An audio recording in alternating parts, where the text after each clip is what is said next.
Morning, everybody. Good morning.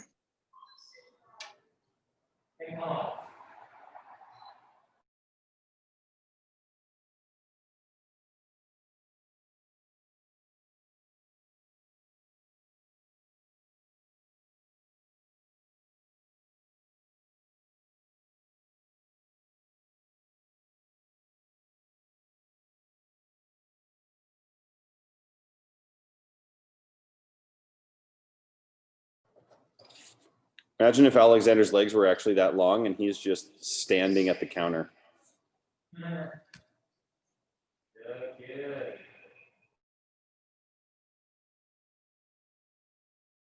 He looks like he's like ready to study. Like, I'm ready.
Good morning, good morning. Just waiting for everybody to join over.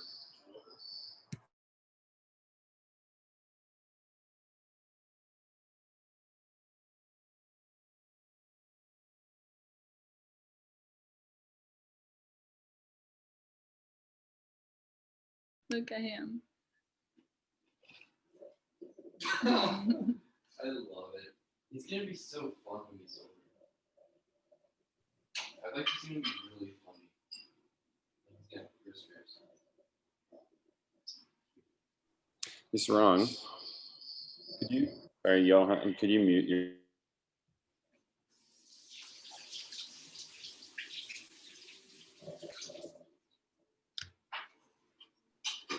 Wrong, I just made you co-host. Can you see if you can share your screen? If not, I'll make you full and then you can make me co-host. I can share it. Okay. Yeah.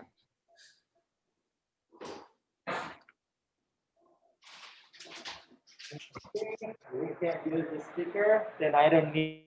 Did you hear about the COVID test?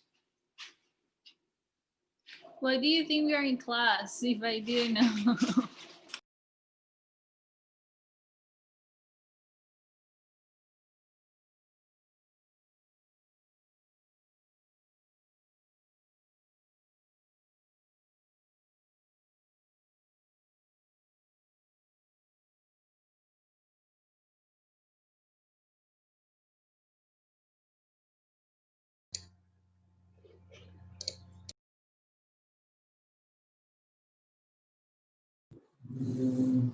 All right. Just about everybody is here. 34 participants in, so I think we're doing well for everybody coming in. So let's get started today. Thank you guys for being flexible. It is just ups and downs and backs and forth with everything going on, not only with campus, but with the government as well. I don't know if you guys had caught the video on Workplace at all. I don't know if it was in the campus announcements, but there was one that was seen to staff and school leaders. And basically, the company that was doing the testing was short-staffed today and had to cancel last minute. So they were not able to do testing today. We don't know right now if they're going to reschedule. So that is a little up in the air. They may not. We'll see what happens. But it may be because of the travel testing that's going on now at the airport. So that changed where now people are coming in through and not having to avoid or getting to avoid the quarantine by doing double testing. And so maybe that might have been it. But anyways, doesn't matter why. We just know we don't have to get tested today. Amen. And Love you, G. so with that, and tonight there is worship gatherings on the campus at 6 p.m. Around the base. There's a few different locations. That announcement was made on the campus announcement, so you can go on Workplace and check that out. You guys can feel free to join that. Right now, I haven't been told that it's mandatory, so if you want to work, you can go ahead and work, and if you want to go join that, you can go ahead and join that at your leisure. And then tomorrow morning we'll still start at 8 because we'll still be on Zoom, and we will be having worship with just SBS class. That'll be led by one of our worship leaders named Carly, and then we'll start class at 8:30 with Virginia, and then finish out Exodus on Friday. And then you guys will have the weekend to work and Monday to work as well. So those are our brief announcements here. How can the mayor keep us in lockdown? The mayor's lockdown has lifted. So that's why you can go out of your rooms, right? That's why you can go walking around campus. But level 4 protocol on the campus is that all students stay on the campus. So it's not the mayor's protocol or mayor's lockdown that's keeping us on campus. It's the campus protocol that's keeping everybody on campus right now, except unless it is an absolute essential trip, i.e. doctor, things like that. So that's our situation. As far as moving it down to level 3, we're hoping that will happen early next week. My prayer was that it would happen this week, but because of the testing, I think that just threw everything out of joint. And I would have expected that it would happen today or tomorrow, but hopefully it'll happen early next week, because a lot of our students are being released from their isolation. So the DOH is coming, and they are checking up on all of those who have had COVID symptoms or have tested positive, and they're the ones releasing our students slash staff from their mandatory isolation because of the positive test. So as more and more students are released from that isolation, then we will become more and more open as a campus. So amen. All right. How about for those who are off campus, Krister? Are we still not allowed on campus? As of right now, only for work duty. Yeah. Okay. So I don't know how that works or why that is the way it is, but that's what's been told to me. So, yeah. All right. Singya, would you pray for us this morning as we get started? Then we'll, Sarang, you can go ahead and just take it away. Sure. Let's pray. God, I just thank you for this wonderful day this morning. So we're going to get into your word of God. So would you guide us, help us, instruct us by your Holy Spirit this morning? And also each one of us will come into your presence. So be with us and inspire by your Holy Spirit right now, and give us a revelation and knowledge and wisdom with your holy presence. In the name of Jesus, I pray. Amen.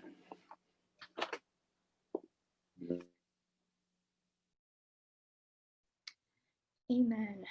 Thank you, Sangya. Okay. Good morning, you guys. How is everyone doing? Thumbs up, thumbs down.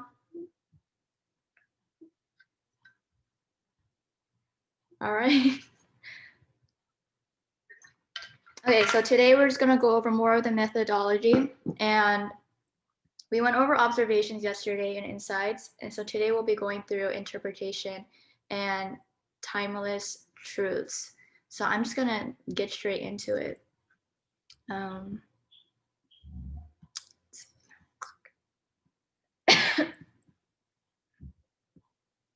Okay, can you guys all see that? All right, sweet.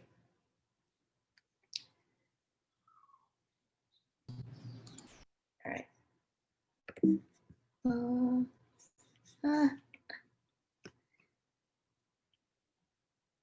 So yesterday we talked about the importance of observation being the foundation for the rest of the steps as you go through your vertical charts. And I have the snippet from the student manual that you guys were given. But with observation, we see that the why questions are the bridge to interpretation. With observation, you're just looking. And with interpretation, you're asking why? And so Brad, what is interpretation?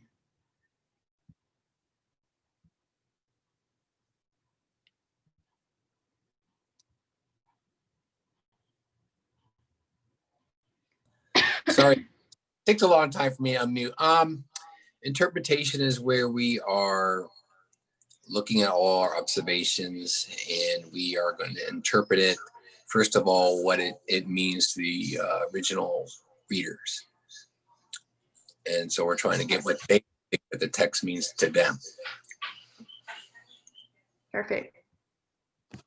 Yeah, we are figuring out the meaning of the text and some of the questions like why did the author write this to the audience, or what was the original reader's thoughts and their reactions to it?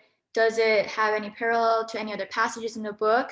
Why is this said? Why was this said in this way? Why did the author repeat so many things in the passage, or what does it mean?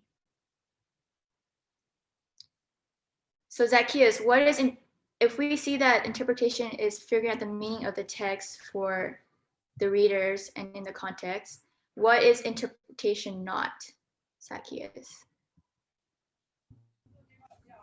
What interpretation is not? Yeah. Interpretation is not us trying to interpret for like today's culture, I would say. Like it's kind of broad, I guess, that what I said, but does that make sense? Or Yeah. I mean, basically, you're not asking what it means today, like in this 21st century. And we are also not asking what it means to us or to you. A lot of times we can go through the observations, and when we try to ask questions and interpret, our first thought usually is to be like, oh, okay, but like, what does it look like for us today? But the reality is, it's not about us. It's not about you. We are looking at the context of the scripture in itself. That's why we observe well, so that we can ask questions well about the original readers, the original audience, and what the author had and his purpose for writing that. So I just wanted to remind you guys, again, the Bible is not written to us, but for us. Oops. All right, so yesterday I mentioned that some different steps, but Abigail, what's important? How do we get good interpretations? What creates good interpretations?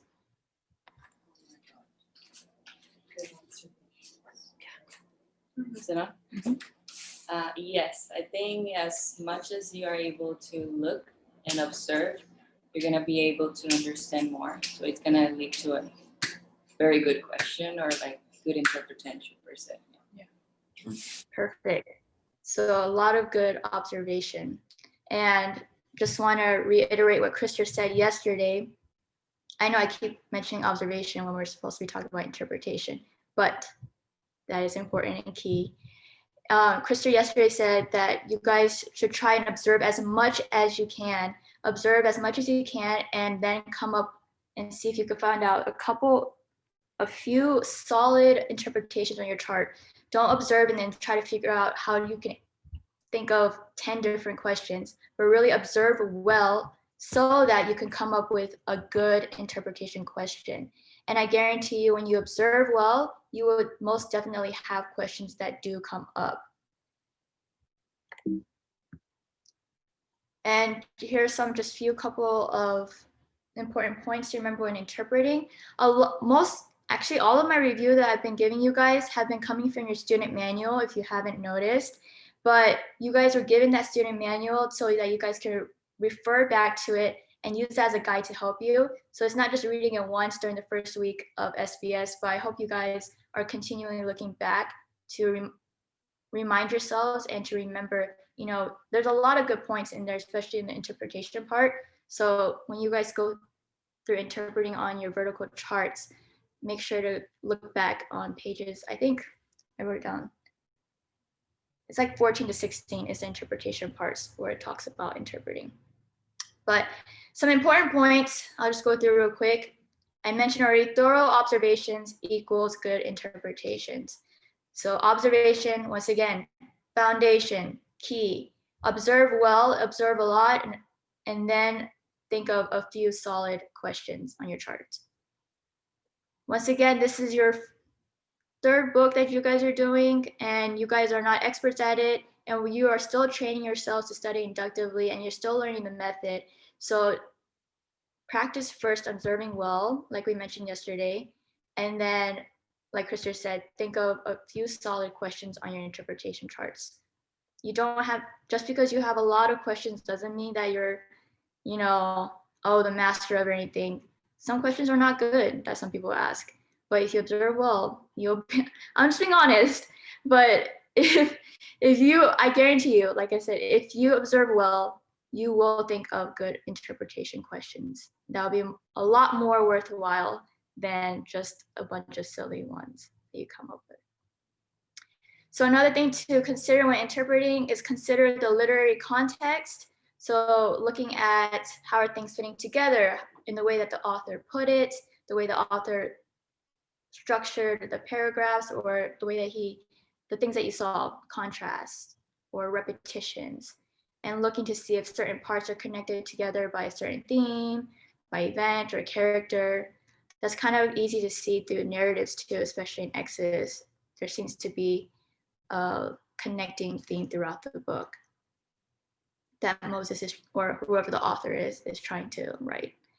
And then last but not least, considering the historical and cultural background. Like Zacchaeus said, we are not interpreting, interpretation is not for asking what it means for us today.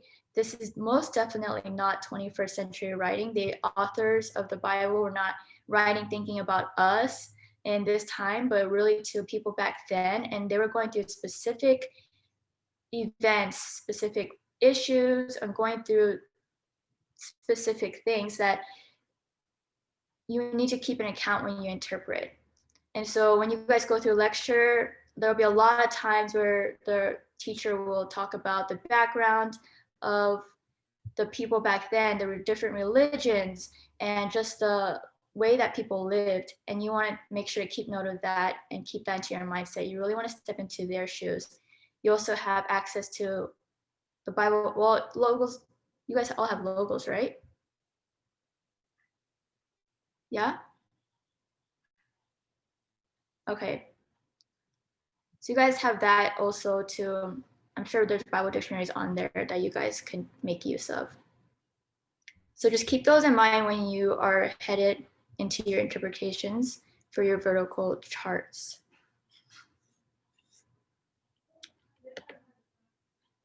Oops, I got it. All right, so after interpretation, and if you guys have any questions or thoughts, you guys can always just unmute and pop up. But yesterday I said good observations equals good interpretation questions, which then leads to what, Drew? Sorry, there's a lawnmower outside, so I don't know if we picked that up, but leads to good application. I don't know, timeless truth. Yeah, oh, good application. It's a simple answer. Yeah, okay. Yeah. I'm just trying, I think by the time I finished going over the methodology, I was trying to call on every single person in class. So just even with the simple things, I'm gonna call on people. But yeah, so good interpretation leads to good application. But in the middle of that, there's something that connects it. And what is that, Miranda? I was ready too. Okay, timeless truths connect to application. Yes, so the timeless truth, that is the bridge to the application. We're not gonna go over the application part today because Virginia will take you guys through that tomorrow, but I wanna focus on the timeless truth aspect of it. Once you guys go through your interpretation questions and answer it, most of the times God will be highlighting different truths to you as you're answering it or even as you're going through the chart. And this is where you can pull them out at this point. So timeless truths, they can be a principle that you believe in and an application point to live by. They can be truths about God and his character and or how a Christian should live in response to God. And there's a lot of those truths that we can see throughout the Bible and even throughout Exodus. And keeping in mind that these are not just truths, any truths, but these are timeless truths. So timeless meaning that these truths were true for the author back then, they were true for the people in the story, they were true for the original reader and still true for us and all people today. So it can, just two examples, like I said, God and his character, it could be something as simple as God is faithful to his promises. That's timeless and that's true throughout all generations. We see that. And another thing could be as Christians, we should not be conformed to this world. And time again, we see God calling his people. And though, of course, that may not be the fact for we all fall and then we come back and things like that. But as Christians, that truth still stands that we shouldn't be conformed to the world. And that's just another example that you can bring up.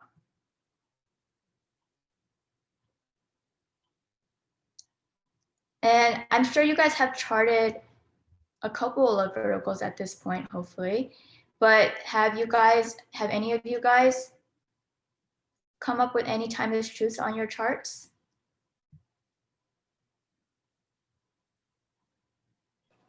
I put down that the people of God will always have trouble in this world.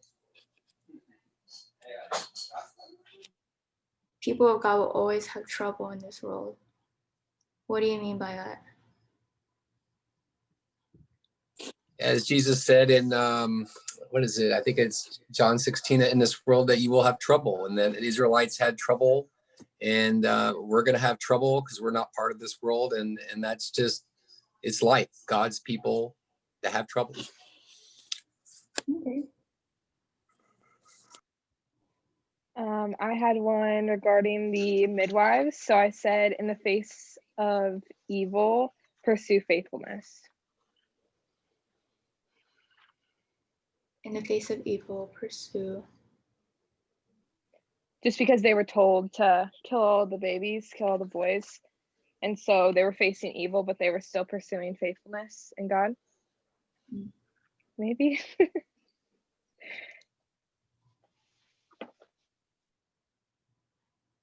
Sorry, I'm just trying to think.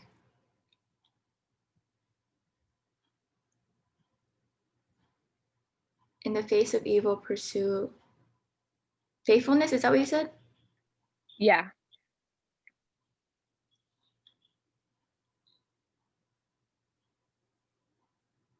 I think that can be timeless, right?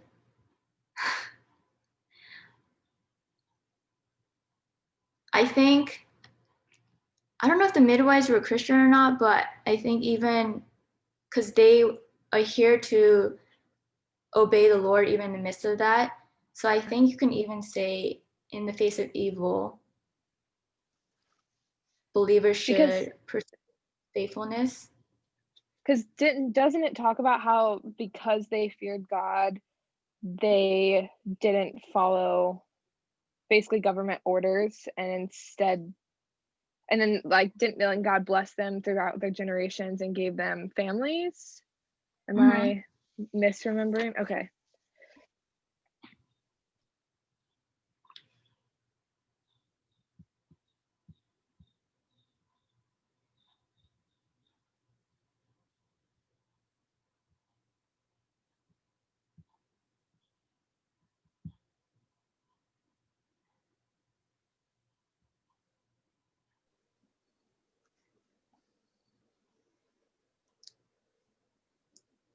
Anyone else? I got one. I have a couple. My favorite one, for some reason, I can't find. Maybe it's not even in Exodus. Maybe it's in the latter part of Genesis. But it mentions how I think the more they were afflicted and oppressed, the more they grew. I think I don't know if it's talking about Pharaoh in regards to the Israel, but I just feel like that's a timeless truth, or potentially, because it seems like the most persecuted people in the world are also the fastest growing churches in the world. It's like the more they're afflicted, the more they grow. That just seems to be a trend, not just with Israel, but his children all over the world. That's the next. This ego, good job. Oh, fantastic. You were cutting off.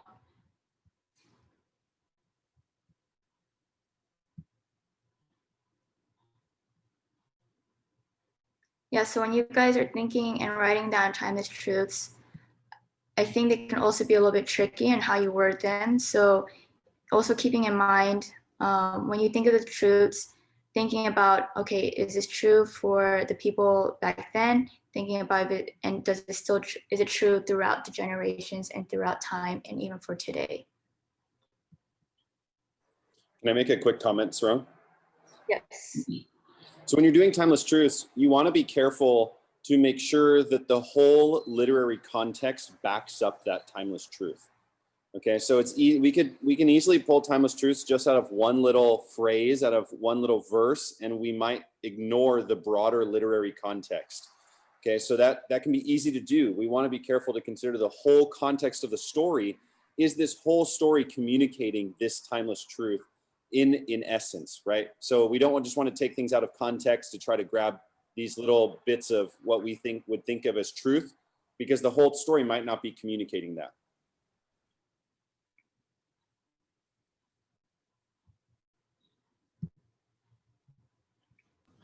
Krister, can you give us like a bad example, like one that someone would do that in Genesis? Because I feel like I did that a lot, but I'm so unsure what you're like saying. Like, are you saying summarizing something and trying to pull it as like something we believe it is, but it's really not the original text?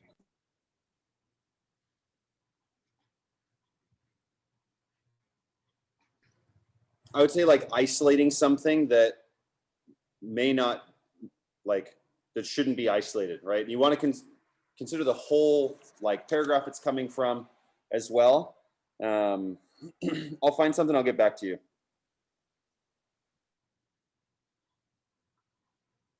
I mean, Zacchaeus, I think I just gave one that would probably be a good example of what he's talking about, which is why he said that. So I think exactly what he was saying, isolating, pulling something out of its context, would probably be right up that alley. Yeah, I mean, Zach, if you don't mind. He's just trying to be nice, yeah. Your truth is correct, right? God's people multiply under pressure. And when you get to places in Acts and when you get to places in the Gospels, you will see that. That is a timeless truth, right? But here, for example, in verse 12, it says, but the more they oppressed, the more they multiplied and the more they spread abroad, right? So that's, you could definitely begin to pull that. But if you ignore the next verse where it says, and the Egyptians were in dread of the people of Israel, that's not what happens to God's people when they multiply, right? So we want to be careful to consider what comes after it as well, because the truth is true. It's just not true from this passage.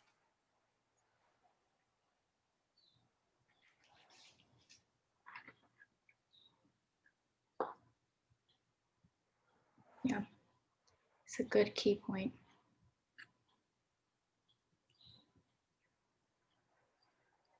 And that's what you guys are practicing.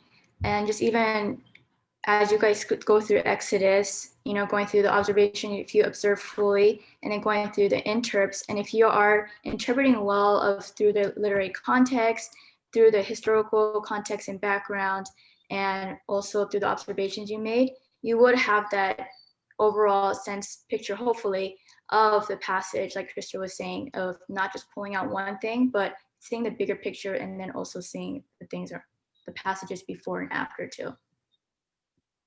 So all these steps together, they work together and they're supposed to help you and build you up until that point. Does anyone have any other questions on interpretation and timeless truths? I kind of just went through the general points of these.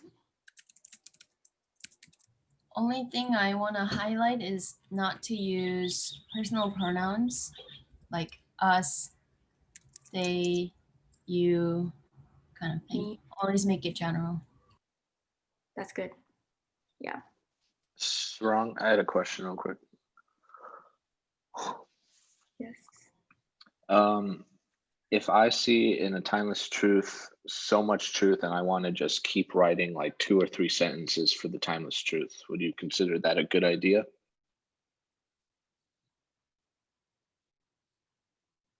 How would you do that? But I would say for timeless truths, make it as simple that, I mean, it's just a truth that you want to see there on there. If it's something that's really highlighted to you and you want to elaborate more on it and God is really speaking to you, take that to your book application, because your applications come forth the timeless truths that you create. Because if you do have that much to write, then God must be, highlighting something. So that's something that he's trying to speak into your life. All right. So rather than me just continuing to talk, I am going to have you guys do some hands-on work. And I'm actually going to put you guys into breakout rooms, because if we were in class, that's what I would do, is put you guys in groups. So I already broke you guys into groups ahead of time. I realized that Angela doesn't have your laptop still, right? Yeah, I'm still with McKenna. So we're kind of, All and right. then Abby is also using the computer with McKenna, since our Wi-Fi doesn't work that well if we all have different computers. So Abby, McKenna, and I are kind of one computer. Okay, then let me just quickly switch it up then. Okay, Abigail, McKenna, and Angela, you guys will be group 1 then. Don't look at this part. And then I'll move AC to group 7, and then Evan to group 5. Do you guys got that? Okay. I've already So we got went over, huh? I've got them all set up, so I can break whenever you want. Okay, perfect. I'm just gonna explain real quick and then we can have them break. So you guys are I assigned you guys a certain passage and paragraph for you guys to go through and observe. And I want you guys not to do it on your own, but you guys are gonna talk amongst yourselves and engage with each other and go through the text together. And what you guys are gonna do is think of one good interpretation question for that passage. So you wanna observe quite a bit and then think of one good interpretation question and then a timeless truth that can kind of come out of that after you answer it. And so group 1 and group 2, you guys are each going to be doing the first paragraph of chapter 3, and then group 3 and 4, verse 7 to 12, and then 5, 6, and 7, 13 to 22. So make sure you guys write that down so you guys remember that when you guys are broken up into your breakout rooms. And I'm going to give you guys 25 to 30 minutes. I know it's not a long time, but this is just a quick practice for you guys. And I'm going to bring you guys back together after that, and we're just going to go and share real quickly and then just see what everyone got. And then there'll be some staff with you guys in there for guidance if you guys do need that to help assist you. So everyone has the verses that they're going to be going through and observing. Thumbs up or anything? Who is sharing a computer? Who is Abby sharing a computer with? McKenna. And so, okay, so the 3 girls are on the same one then, correct? Yeah. Okay. And did you get where the other 2 are moved to? Yep. Okay. All right, so you guys gonna be broken up now? Go through, read through the text, observe, interpret, and find timeless truth.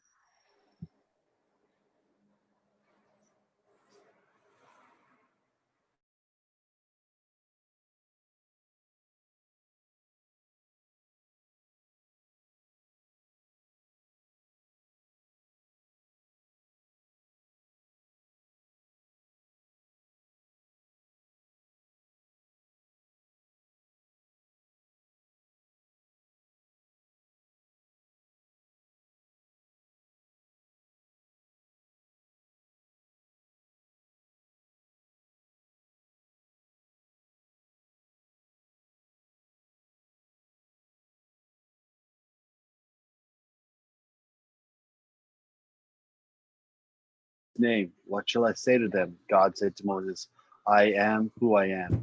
And he said, say this to the people of Israel, I am who sent me to you. God also said to Moses, say this to the people of Israel, the Lord, the God of your fathers, the God of Abraham, the God of Isaac, the God of Jacob has sent me to you. This is my name forever has sent me to you. This is my name forever, and thus I am to be remembered throughout all generations. Go and gather the elders of Israel together and say to them, the Lord, the God of your fathers, the God of Abraham, of Isaac, of Jacob has appeared to me, saying, I have observed you and what has been done to you in Egypt. And I promise that I will bring you out of the affliction of Egypt to the land of the Canaanites, Hittites, Amorites, the Perizzites, the Hivites, and the Jebusites, a land flowing with milk and honey. And they will listen to your voice, and you and the elders of Israel shall go to the king of Egypt and say to him, the Lord, the God of the Hebrews has met with us, and now please let us go a 3-day journey into the wilderness, that we may sacrifice to the Lord our God. Wow. But I know that the king of Egypt will not let you go unless compelled by my hand.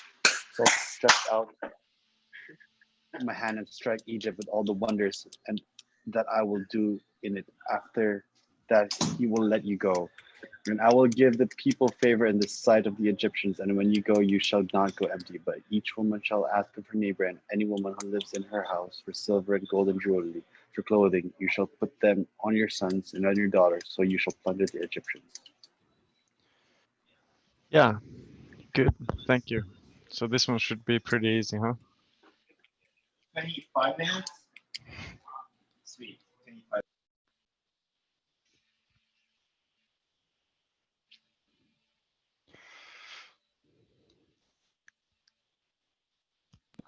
We'll see.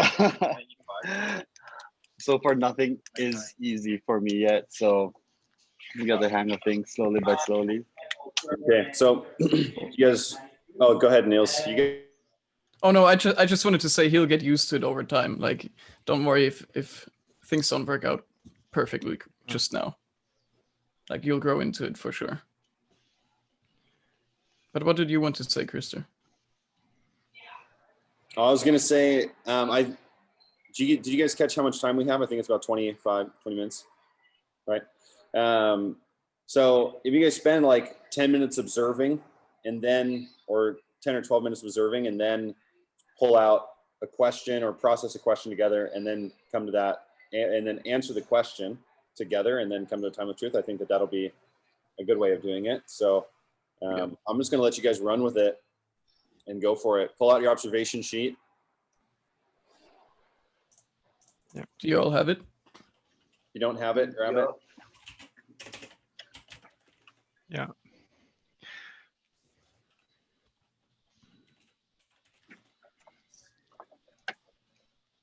Oh my God. I need to run and do a couple things, but you guys go ahead. Niels and Age you guys are in their good hands. So. Yeah, no problem, Krister. All right. Repeated words. God of, so like God of your fathers, God of Abraham. God So of I think we can. You're muted. Oh, but I can hear myself through. Okay.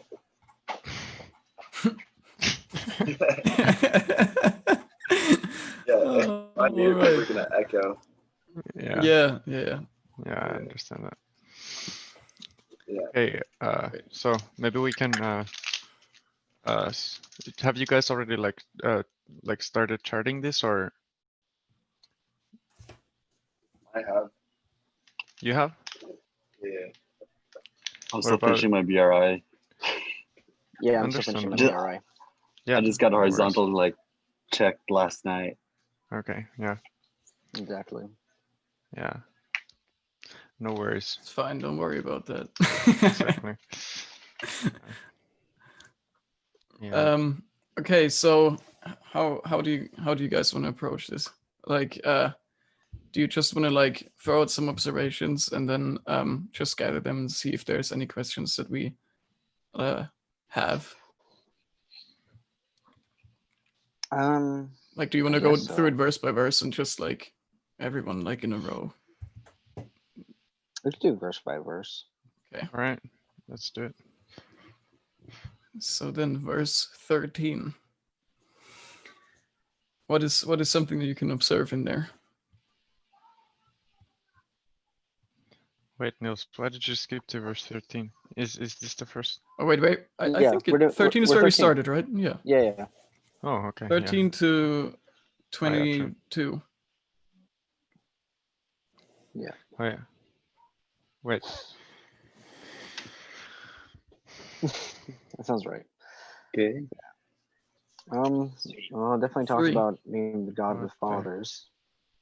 That's how he refers to himself first and foremost. Mm-hmm. Yeah.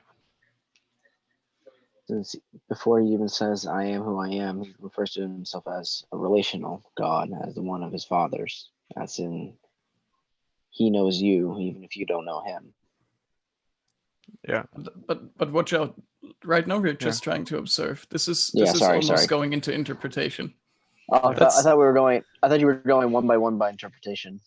Okay. 'Cause we already- No. I okay, thought we're going no. through it like one by one, just observing through the text and then interpreting. Because Okay. otherwise we would kind of go against the system.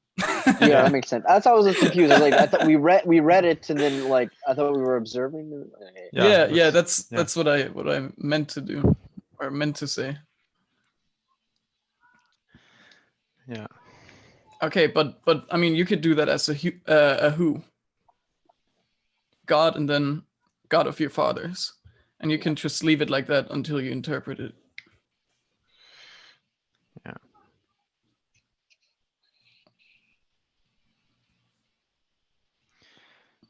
Anything Yeah. more you got in verse 13? There's rhetorical questions. Yeah, What is his name? for sure. What shall I say to them? Or I guess those are questions, not rhetorical. Yeah, but what you could do is just like observing first verse 13 and 14 together, or just like the whole paragraph and say Q&A. Yeah. So if you want to put that in there. One little observation is that Moses isn't even sure that he's going to follow, since he says, "If I." Yeah. If is always conditional, but like Exactly. you can observe that always as conditional. So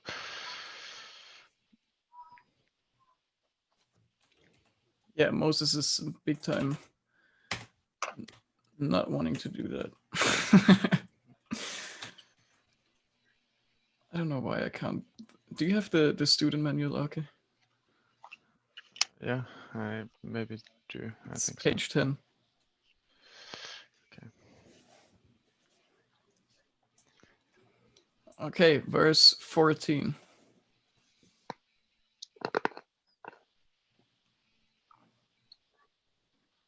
I am who I am. That would be a very, very much unconditional statement, or just a statement. A very big statement. Nothing less than who he is. 15.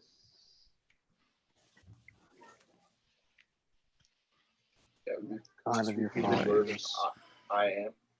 Yeah, I kind of have a similar one. What I got it is like I said, my people. from verse 7 and verse 10 of chapter 3. And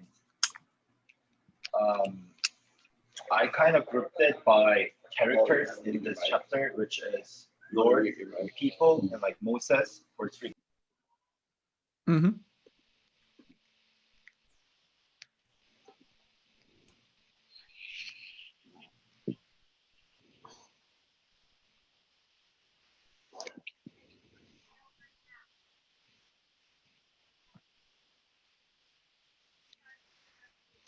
Okay, so I guess we'll move to verse like 15. What could you observe in there? Or did we? Yeah. He lists off all the he lists pretty much the heritage of Israel. Yeah. Yeah. And then he says, it seems like I remember you, and so you are to remember me. Yeah. So that's a So there's command, like right? a consistent, yeah. Yeah. Yes, sir.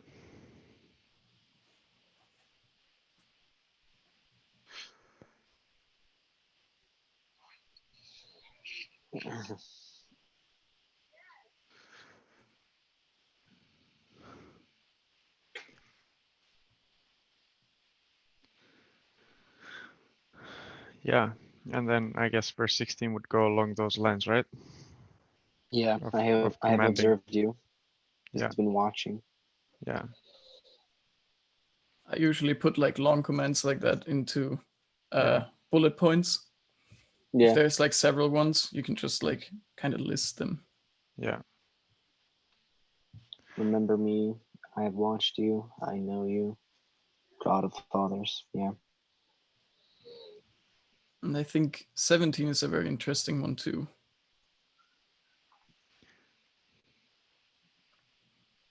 What would you observe in there? Let's hear Gives you- Zachary say something. Okay. Yeah, I didn't mean to cut you off. You can say something too, but No worries. I've been speaking a lot. yeah. Yeah, sorry, my roommate was talking, so it's kind of hard to like talk at the same time. Yeah, but that's fine. Yeah, I was just observing verse 17. Right? It's like basically the same. It's the covenant. I promise I'll bring it up. The affliction of Egypt. So it's a promise. So it's God's covenant with Moses, which is I'd put that as important, like theme or important idea. Yeah. Or, yeah. Like keywords. Yeah, and you could also like, I think you could cross-reference it to like Genesis 15 if you wanted to.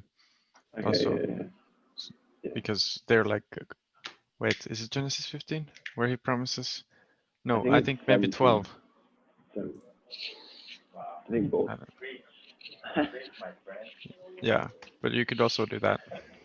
Okay. Have you already been like introduced to cross-referencing? In the sense that I just quote the other scriptures that it's like said in, but Yeah. I haven't done anything more than that. Yeah. Yeah. Yeah. Yeah, but you can do that. Just like label it as a cross-reference, and then you can put the other one in there. Yeah. Yeah. And those ones are really easy to like begin interpreting because they're like you've already kind of interpreted that this is a cross-reference. Yeah.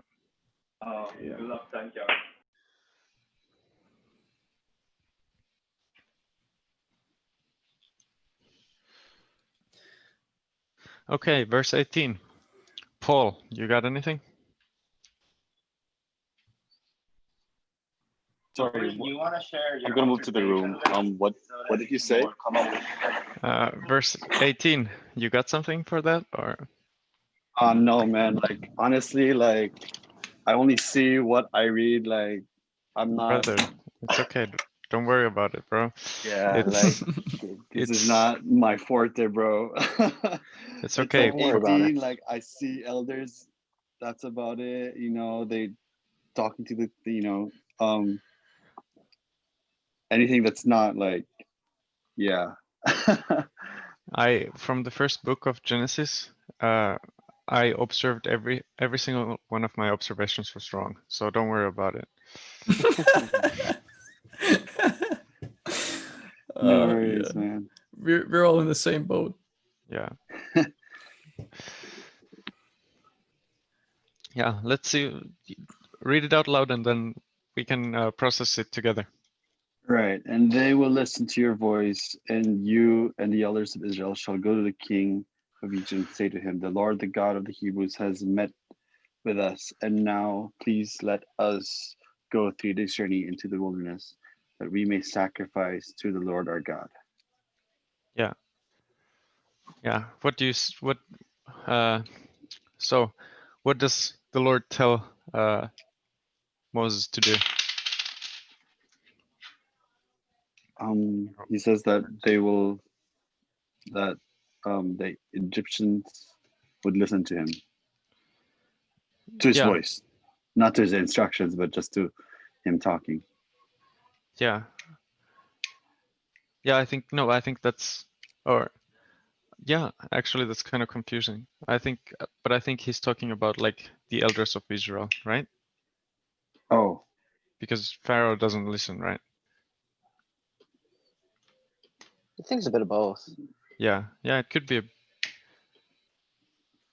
I mean, I thought listen here was more of like, I'm listening to you as you talk, but I'm not going to listen to what you tell me to do. Oh, yeah, sure. Yeah, I mean, sure. Yeah. No, yeah. Sorry, you correct you, like, yeah, my bad. No worries. I'm just reading this too, so. I think one little, if I can say something, one little for sure. interesting tidbit is how it says he only asked for a 3-day journey. Yeah. At the beginning. Yeah. Yeah. Interesting, right? Ends up being a bit longer than 3 days. Yeah, that's what happens when you don't obey the Lord. Maybe he tried to smooth talk the Pharaoh into letting them go. No, but I mean, I guess you could interpret like 3 as like perfection again, because it's like a number for the Jews that is kind of relevant. But I don't really know why they're talking about 3 days. I remember Christopher saying something about it being common that the Pharaoh would let the slaves go and worship their gods, and so maybe that was like a common thing. Yeah, but I don't think he's talking about like going for 3 days. I think he's talking about like going 3 days journey, like a journey like far that away. would, yeah. Well, if I may say a little something, which is slightly interpretation, is like how, I guess this verse almost kind of shows like how, well, later shows how the Pharaoh doesn't recognize the God of Egypt, since Chris was saying how they would allow it for other slaves to go and worship. So it could be symbolism where it's 3 days and it means more, but I think it's just let us leave so that we can worship.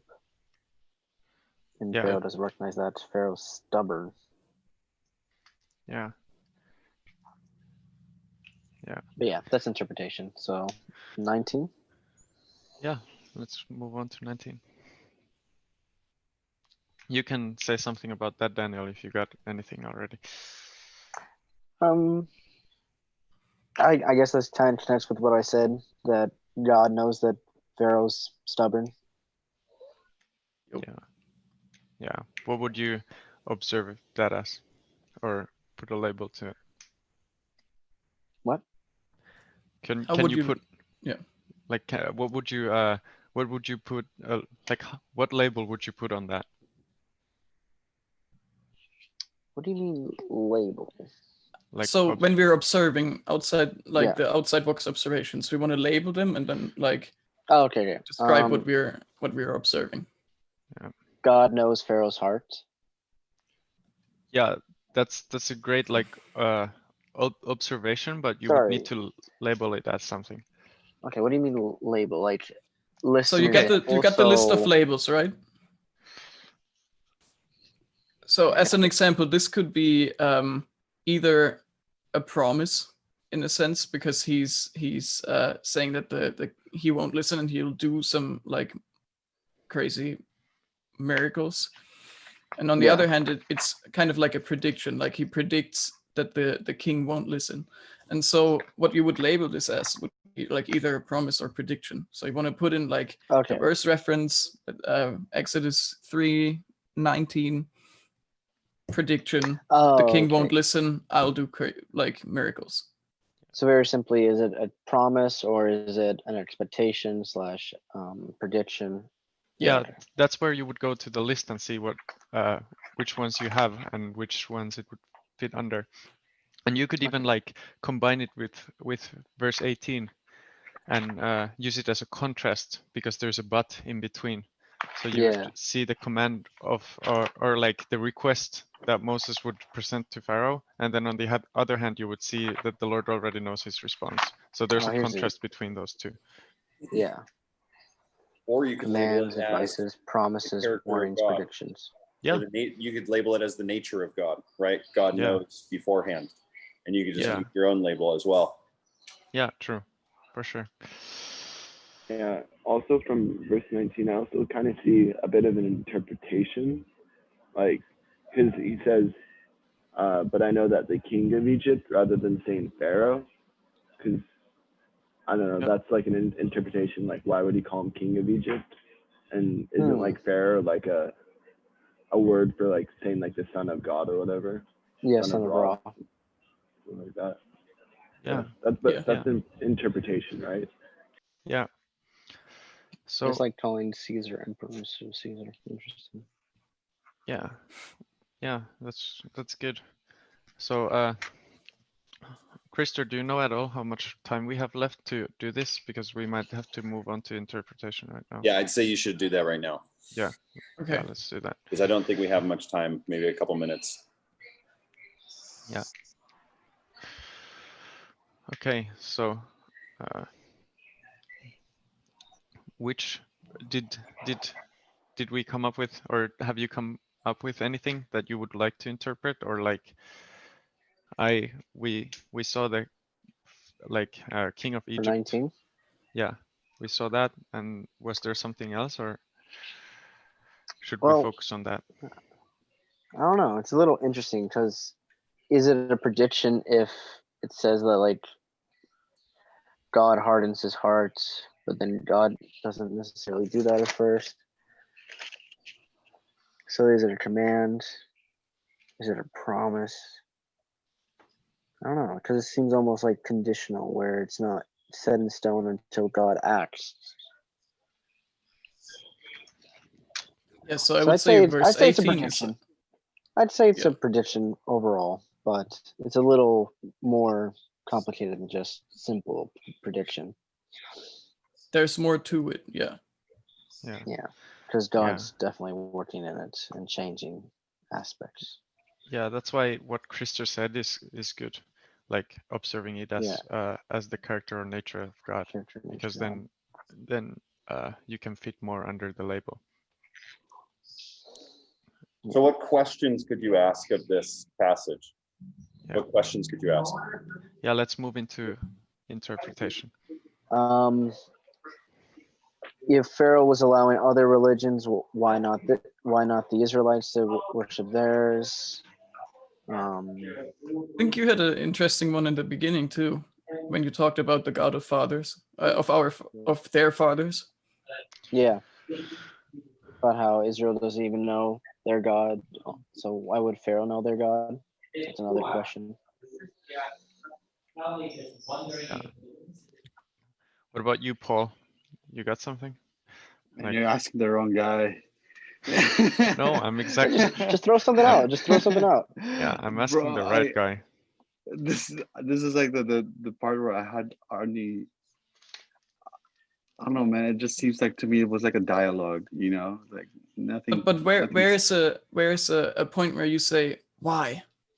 Why is that? Why is this in here? Why would he do that? Why would he say that? Why would he expect that of Moses? Like, is there any question that comes up in your mind when you read through this? Bro, honestly, no. I just like let it be as it is. For the most like- part, man. Like when I read, I just let it be. Like, okay, so that's what it says. Okay, next. You know, like as much as I want to like get how you guys think and ask the wiser, like I'm just like, oh, okay. Bro, it's okay, but that, okay. like for You- example, what you said about the dialogue, that could be a great start, you know? Yeah. Why is God talking? Yeah. Why is God saying these things? Also, Yeah. take the example of 3 days. Like, very simply, why does it take 3 days? Why do they have to go 3 days away? It's just little things that just add up to can be expanded. It doesn't have to Okay. seem like a big question first off. It can be small questions that lead to bigger ones.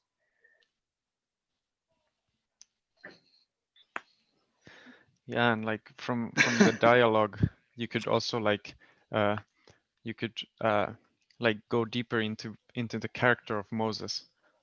Like if he was raised up, like what we know of his background, right?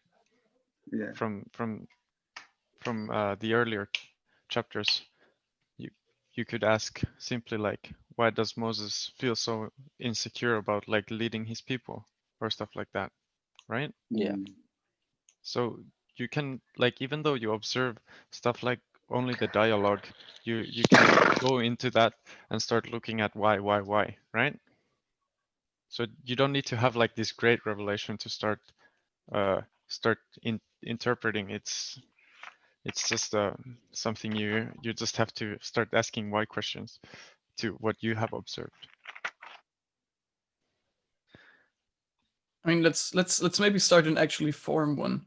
So, do you want to talk about like which question would be more interesting for you guys? I remember, I think Zachary said like the conditional in Moses, like saying if I come to the people of Israel, not when, like the like kind of discomfort in that. Or do you want to talk about why does God introduce himself as the God of their fathers before he even like says I am who I am?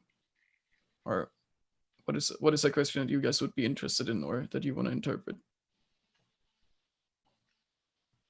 I'd say probably the second, since the first one is just Moses being nervous since the last time he went to Israel. I mean, went to Egypt. He killed the guy, and then all of Egypt knew that, so he would of course be a little nervous about going. So, which one is the one you're wanting to interpret then? Why does God introduce himself as God of your fathers before God of I am who I am? Okay. Okay. Yeah. Why does he?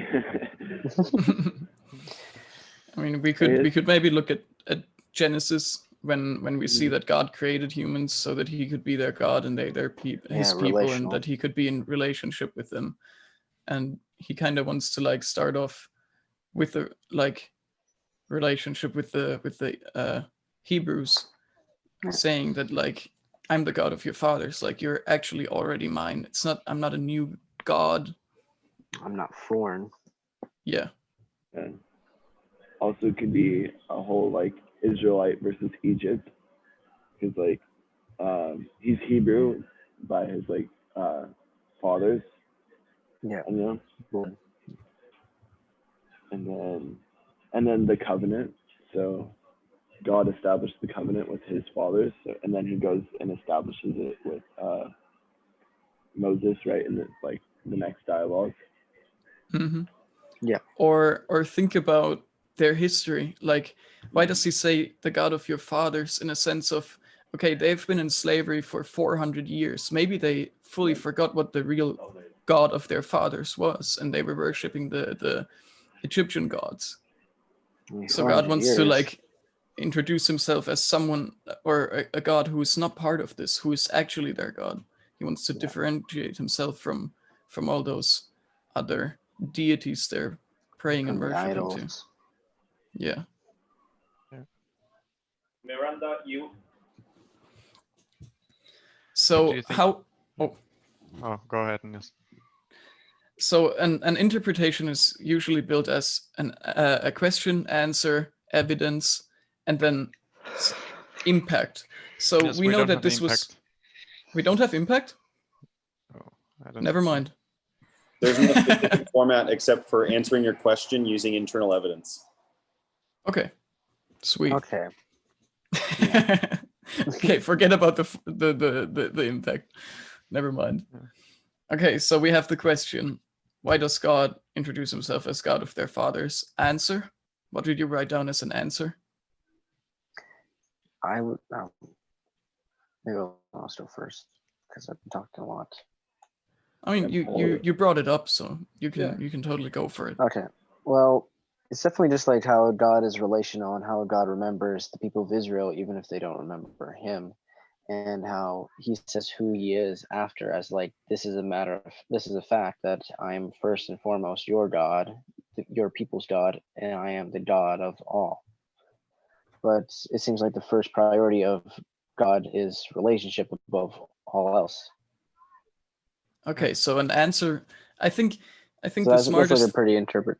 Yeah. Yeah, I would like really ask a short question and then give a short answer, so that Yeah, when you go back over your like homework, and you study this book again, you'll like instantly see, okay, this is what I ended up putting as an answer, and then you can look at the evidence. How did I get there? I guess short answer would be God is first and foremost a relational God. Perfect. Yeah. And then as evidence, Evidence internal is- oh. evidence. What did we talk about, or what did we say about the internal evidence? Okay, we have 1 minute. Let's go. the covenants made with the. You can go. Oh, sorry. Just Genesis, where the creation of man, where he creates man like by his hand, and that shows his relationalness. Yeah. Yeah. Oh, that's And good, in this case, like God could also be trying to want the people to remember the promises he had made for like their forefathers, right? Exactly. So like one important thing that you could also like kind of bring up in your observation or in your interpretation could be like Genesis 15 or 12 or yeah, those are Genesis 15 is basically a really important passage that you can bring up here. Definitely. But Also, thank you.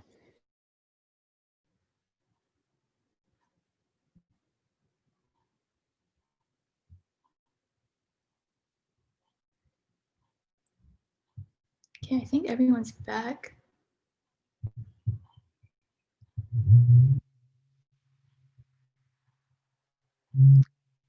All right. Everyone's here, right? I can't tell. Chinta, there's 38. How many is there supposed to be?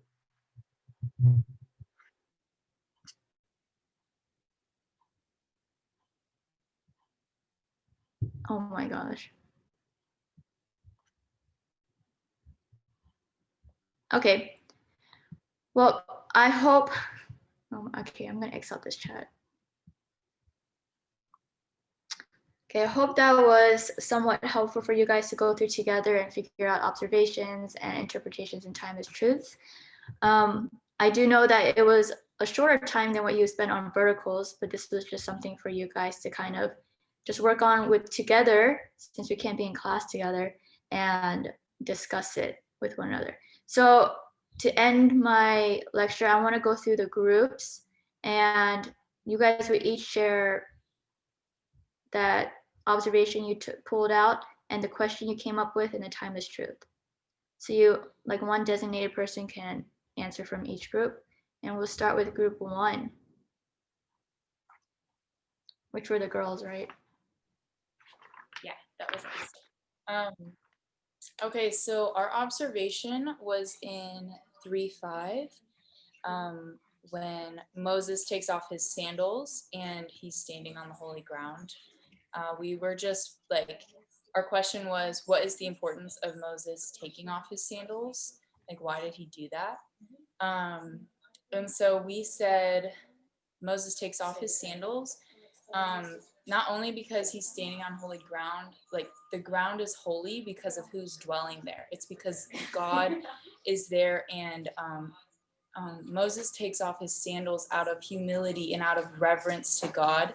And then even in verse 6, you see that like after this, Moses hid his face. So it was like, and he was afraid. So Moses was hit with the fear of the Lord, and out of reverence, and humility, he honors God by taking off his sandals. And so a timeless truth that we pulled from that is like, God is worthy of reverence and God is holy. And Christians are to come to God in humility. Good. I like how you used the surrounding verses to help with your answer. Good job. Group 2.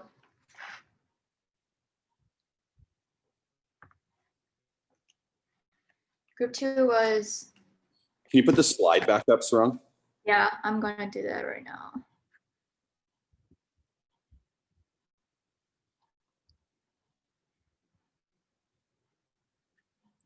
Just give me a Miss Bella, quick why don't you share yours? Yours is good. Group 2 was Zacchaeus, Isabella, and Daniel. Yeah. Okay, I can share, but it's actually very similar to group 1. So my observation, one of them was God commanded Moses to not come near him and to take off his sandals, and because where he's standing is holy ground. So my question was why did he need to take off his sandals if he was already there? And it says don't take the sandals off your feet, and then it says for the place that you're standing is holy ground. So it kind of explains that after 4, why he would need to take them off, because it's holy.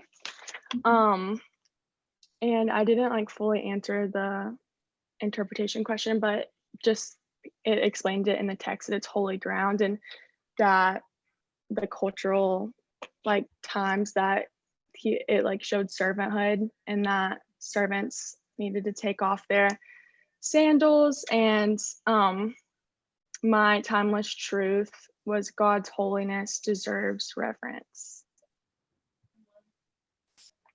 Good.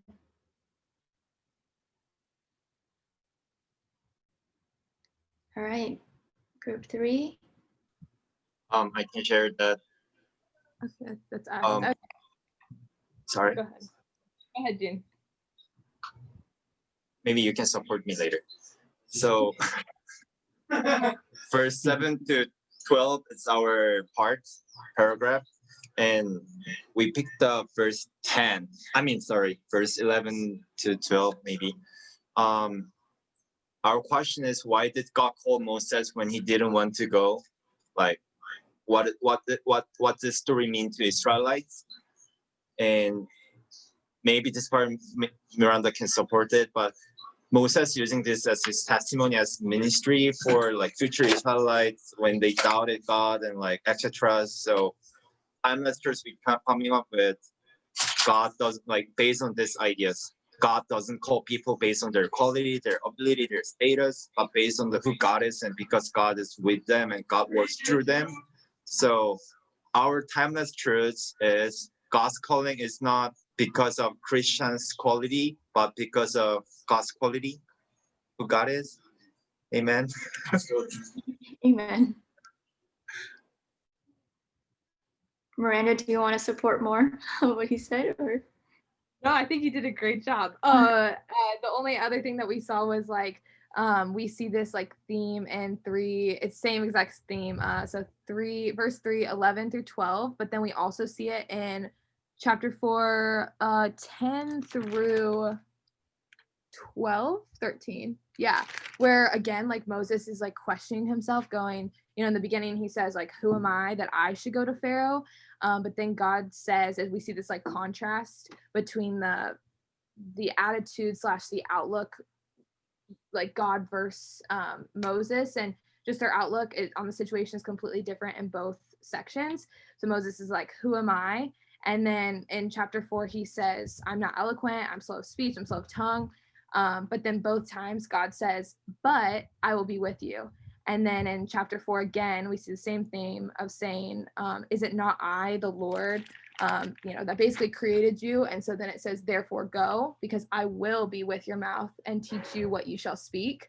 So yeah, and again, like Dean said, we see that God clearly doesn't call people based on their own strengths, but instead calls people, not personal pronouns, calls people based on God's strength. So yeah, but yeah, June killed it. Good job, you guys. I see you guys using different passages. That's good. It's all right, group 4, which Jordan will share. Sure. It's So- interesting though. Sorry, seeing Go group ahead. 1 and 2 pick the same things to highlight and interpret, and it's the same with group 3 and 4, I think. Yeah, Sarang was in my group. That's why she knows that. So yeah, we had pretty much the same thing. We noticed the contrast in verses 10 through 12 and was picking up on that. And so we asked a simple question of like, why did the author include this contrast? And we saw that Moses is trying to disqualify himself. But God responds to that and says, I will be with you. And so we pulled just a simple timeless truth out that says, when God calls you, he will be with you. Or yeah, calls people that he will be with them. Amen. Even something so simple can be really powerful. All right, group 5.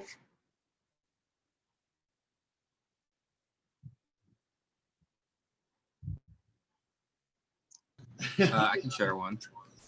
So the question that we asked was, why did God tell Moses about what was going to happen? Because there's a lot of future pronouns that we saw, like he shall or he will, and just telling them what was going to happen in the future. And looking at it, kind of like piggybacking off everyone else's observation, but like in 3:11, 4:1, 4:10, it's just Moses is doubting himself and his identity and his abilities, and God is comforting him in that by telling him what is going to happen. And so timeless truth would be that God brings assurance to us when we're uncertain, or when his people are uncertain. There you go. Mm-hmm. All right. Group 6.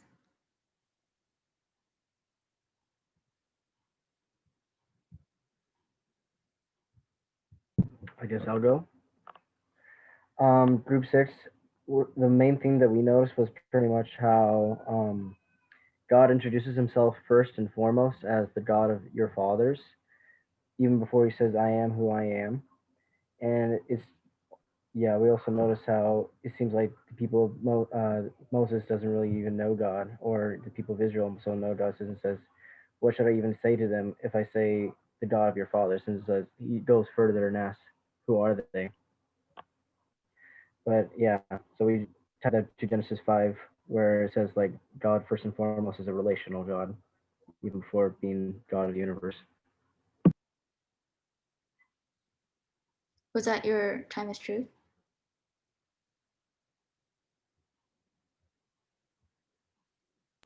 Yes, question mark? Oh, that works. What was your gotta So have confidence, our Daniel. Our group, we didn't really go over a timeless truth, but so we did an interpretation. Why does God introduce himself as the God of fathers first? And so then from there we answered God is a relational God. So that'd probably be our timeless truth. Okay, yeah. Yeah, God first and foremost is a relational God would be the timeless truth, yeah. There you go. Good job. All right, the last group, group 7.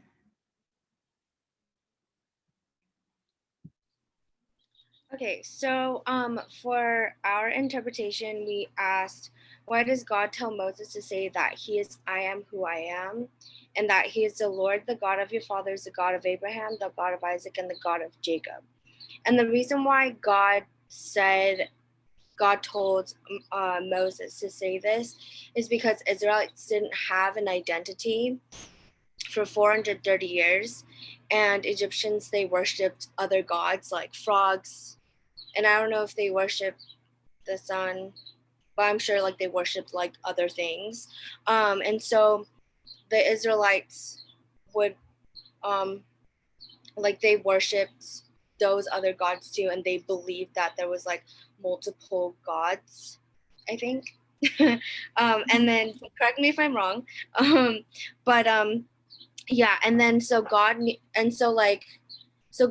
to make sure that he is the God of all gods, and wanted to let them know that he is God of all gods. So I feel like the timeless truth would be that he is the God of all gods, the God Almighty. Yeah. Thank you for sharing. Yeah, good job to all of you guys going through. I know it was a quick time, but going through and observing and finding out a good question to answer and pulling out timeless truth.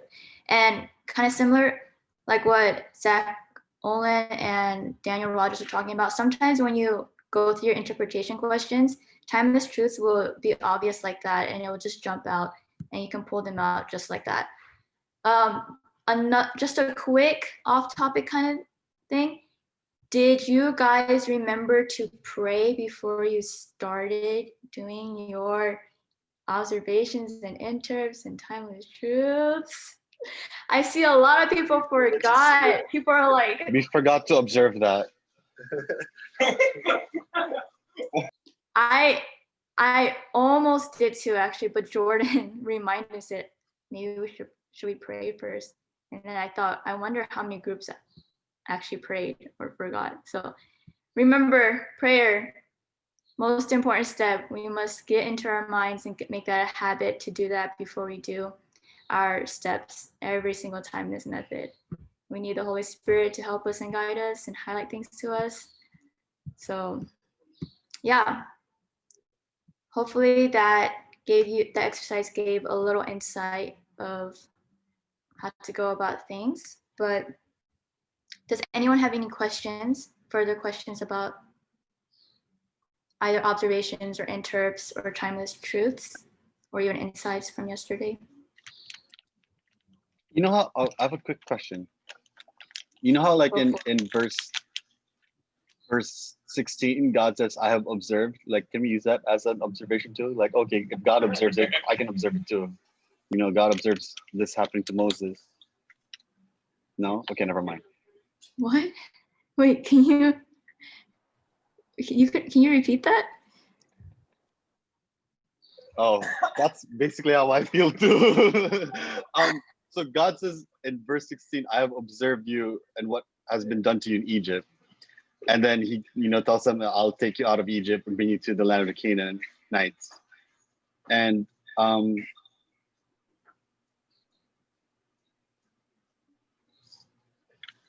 yeah, okay, because like God sees it, God's telling it to Moses. But like, is it also like what's the word for that? Are you asking if it's a timeless truth or is it an observation? Observation, like Is it an observation to observe that God observed? No. Like, Got this, bro. Like, he's just saying it about Moses, but it is really about the other people too. But oh man, I don't know to.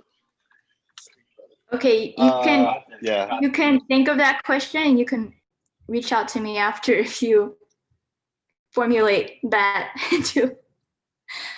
But yeah, any other questions? Paul, I'm gonna reach out to you and just clarify what you were saying later on. But besides that, is everyone else good? I have a small question. Yes. When I do timeless truths, for example, if my first timeless truth is God's calling is not because of Christian's quality, but because of who God is, then I just write it, like rephrase it one more, like all Christians should trust. I mean, like you get this, like my timeless truths sometimes start with who God is and like God's calling. God's calling is not something, but I just rephrase it like all Christians should. like trust God because it's not because of us, but because of who God is. So like sometimes Yeah. I rephrase and like wrote it like 2 sentences like based on the same theme on my chart. Just want to double check. Yeah, that works because I don't know if you remember on the slide I put down, like you can say for timeless truths, it can talk about God and his character, and or it can talk about how Christians should live according to their response to God and what we see in the text and what you pull out from your interps.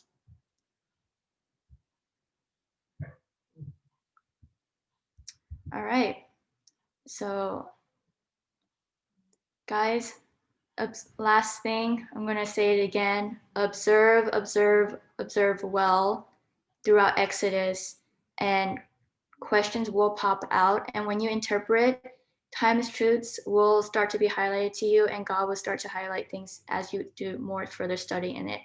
So yeah, if you guys have any other questions later on, feel free to reach out to any of the staff.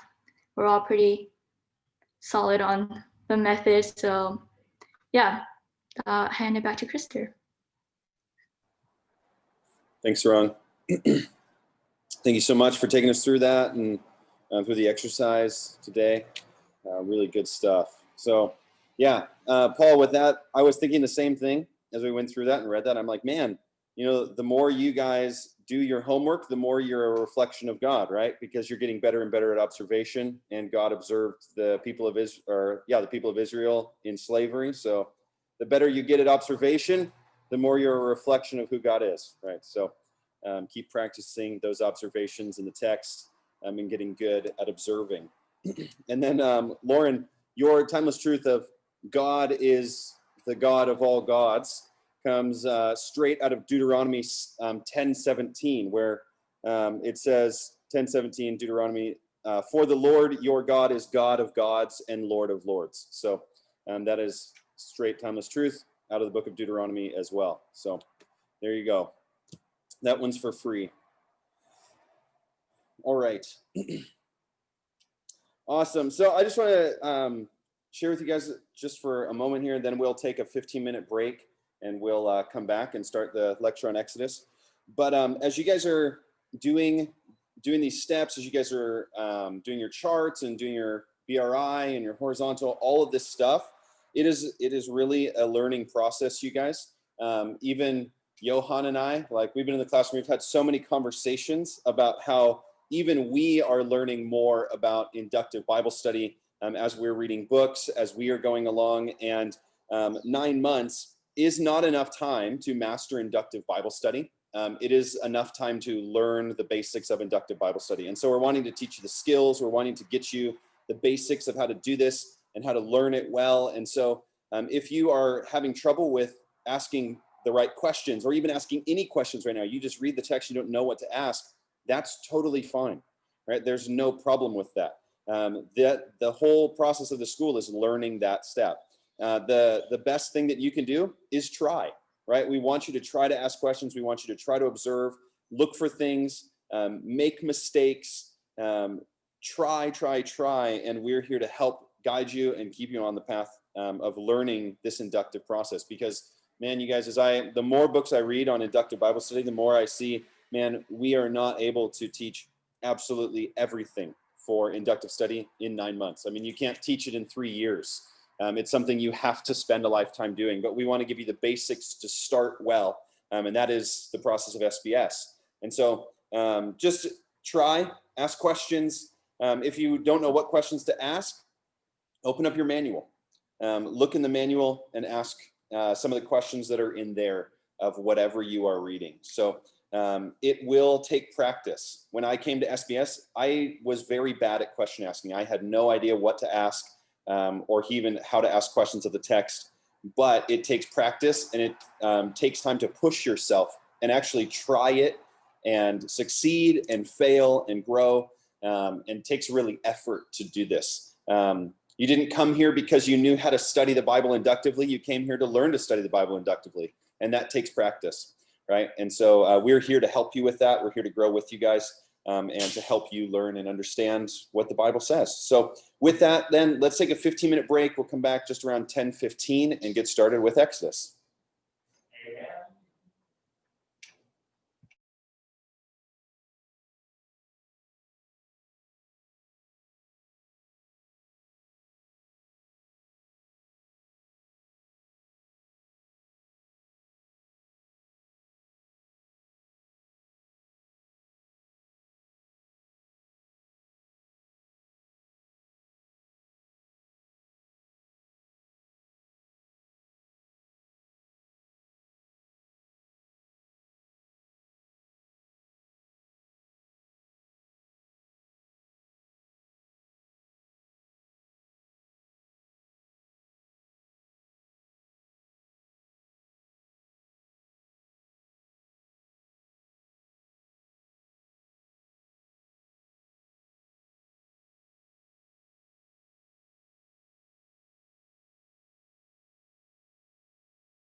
All right, it's time to get started. So everybody come on back to your seats and your computers.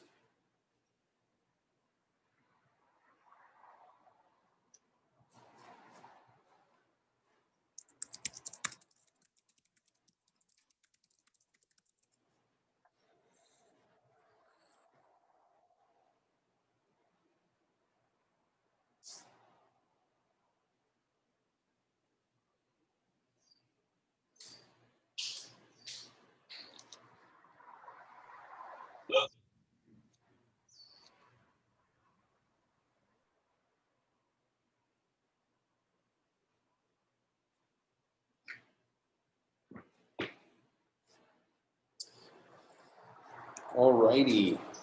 We're going to get back into the book of Exodus. We're going to talk about the remaining signs.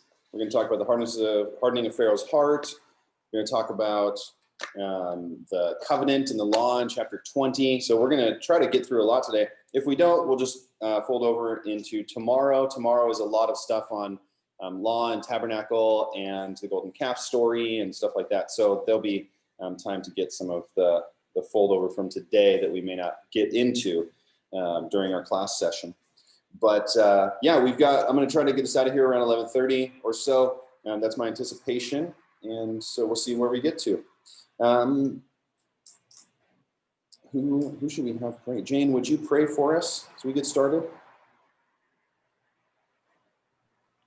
Yes.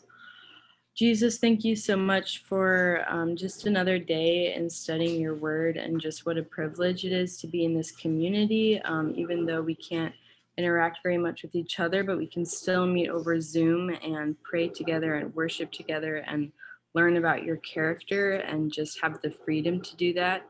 And so we just ask that you would set the tone for this next class. Just speak through Christopher, Father, and just have our hearts receive whatever you would have us receive today. In Jesus' name, amen. Amen.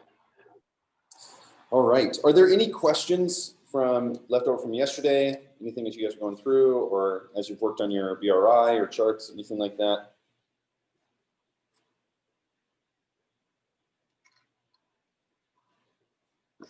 Okay, just wanted to check. Let's get this PowerPoint up here. Okay, so we're going to keep rolling with Exodus. We left off in the middle of the signs yesterday. And remember, the whole purpose of these signs goes back to chapter 5, verses 1 and 2, which says, who is the Lord that I should obey his voice and let Israel go? I do not know the Lord, and moreover, I will not let Israel go. So that passage is what kind of leads us into this whole scenario of chapters 7, 8, 9, and then 10, and so on into the actual Exodus event. Now, one thing that I didn't mention about the beginning of Exodus, so with all the Pentateuch, they get their titles from the beginning phrase of the book. So actually Exodus is called These Are the Names, or just the names in Hebrew. So just an interesting little factoid there for you guys. So God is answering this question, and the thing that really kind of sets up the story. So as you read the story, you want to pay attention to the literary flow and structure of a book, because what the author is doing is not just recounting a story, but he's recounting it in a dramatic fashion. Because Pharaoh says, "Who is the Lord?" And then you would see, it seems like Pharaoh has so much power, right? Because God doesn't show up, right? Pharaoh takes away the straw. He makes people's lives hard. Everything kind of goes downhill. Moses and Aaron are discouraged. And it just kind of gets to this point, a breaking point, where you're like, where is God? Like, he at Mount Sinai, he showed up, right? He gave him all these signs. He was there. He said, I'm going to free the people. In chapters 5 and 6, really bring him to this point where you're like, is he going to do anything? Like, is he going to even show up, right? Pharaoh has so much power over the people. And then you break on the scene in chapter 7, and it begins to flow into this whole exposition of who God is, right?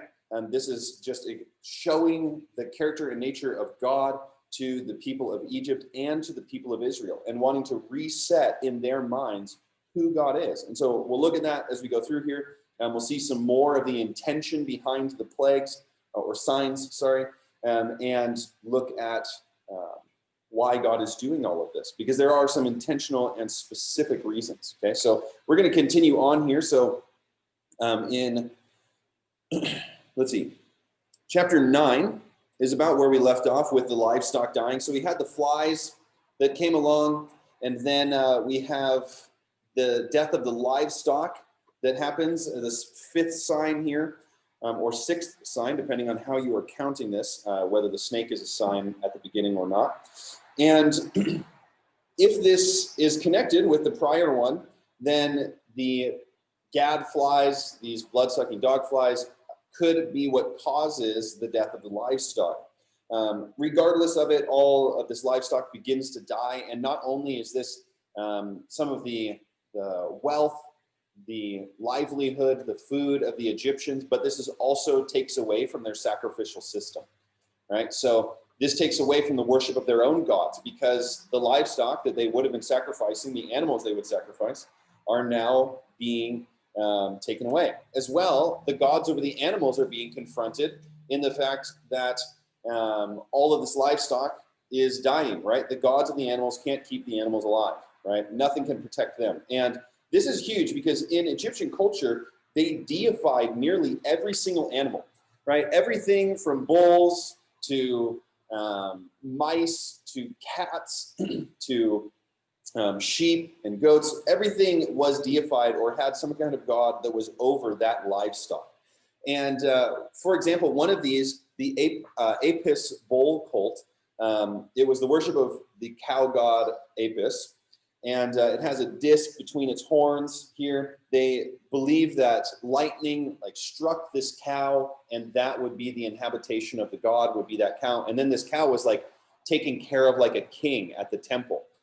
Served food, taken care of, massaged, brought all of its own water and food and everything like that, looked after really well. And even in one of these temples in Egypt, in an archaeological dig, they found 64 mummified bulls, right? So these cows had been mummified after their death, and they had been given a proper Egyptian burial where they are put in a sarcophagus and after being mummified, and they are buried. So they viewed these animals incredibly highly. And this wasn't only done with cows, they also did this with cats. So in the British Museum, they actually have a variety of different mummified animals. And it's really funny seeing these little mummified cats that are about this big in the British Museum. So God is confronting all of the gods over the livestock here, which there are so many of them in Egypt. And then you have the plague of the boils, the 6th sign here. And what causes the boils, right? It says that Moses took soot from the kiln and tossed it up in the air in the sight of Pharaoh. Now, that seems to be a symbol for what he's doing. It's not that the soot from the kiln or the ash from the kiln actually caused everybody to have boils, but what many people think is that the soot is a symbol for what actually caused the boils, which would then be what's called cutaneous anthrax. And that is something that is given off from rotting flesh of dead animals. And so as the livestock are dying and they are rotting, this cutaneous anthrax is being released into the air, and that causes boils on the people. So from here on, or with this one, you see that it does not affect the people of Israel. It just affects the Egyptians. Why? Because, well, the Israelite livestock didn't die. So, of course, they're not going to be affected by what's released from the rotting flesh of these animals. This is specifically against the god Imhotep, who is the god of healing, and also the god of, Sekhmet, the goddess of epidemics, right? Starting or ending epidemics of sickness, disease, any kind of plague that would come upon the people. They had a goddess that would protect them, both either starting or ending those kind of things. So the boils get so bad, they're breaking open and creating sores on the people's bodies. And this is another thing that would have kept the priests from entering in and ministering before their gods. So the priests are unclean because of this, the boils on their body. And so they, again, cannot go in before their deities. Now, this is the first time in 9:12 where you will see the Lord hardened the heart of Pharaoh, right? So each of the other times, we're going to look at this in just a moment. Each of the other times are potentially Pharaoh or undetermined, but this is the first time it is definite that the Lord is the one who hardened the heart of Pharaoh. Now, we have next the hail in the sky. So this comes down, hail that falls upon all of their crops and destroys their crops. Now, this is specifically against Nut, the goddess of the sky. If you remember that picture I've showed a couple of times, she's kind of stretched over as a dome over the land, and she's got stars all over her body. And so she is the image of the sky for the people of Egypt, right? The other god is Shu, the god of the wind. So anything of this kind of atmosphere confronts these gods, as well as the crop gods. Both Seth and Isis are being confronted in this plague or sign as well, because they are the ones who brought the crops growth and brought the food for the people. So in this, I want us to read chapter 9, verses 15 through 17. So McKenna, would you read chapter 9, verses 15 through 17 for us?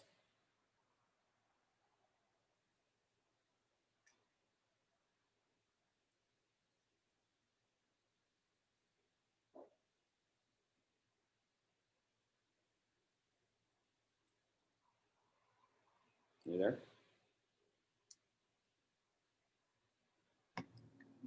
Yeah, okay. So wait, 9:15 through 17? Yep, 9:15 through 17. Okay. For by now I could have put out my hand and struck you and your people with pestilence, and you would have been cut off from the earth. But for this purpose I have raised you up, to show you my power, so that my name may be proclaimed in all the earth. You are still exalting yourself against my people and will not let them go. Great. So this is super important because as you look at the plagues, you could think, man, why is God doing this? Why is he killing all these people? But God clearly says his intention is not to kill the people, right? God's intention is to execute judgment on the gods of Egypt, right? That's his whole purpose, as you're gonna see here, and then we're gonna look at another place as we go along here, is that God's intention is not specifically to kill the people. If he says, if I wanted to kill you, I could have just done it. But that's not the point. The point isn't to kill you. The point is to show you who I am.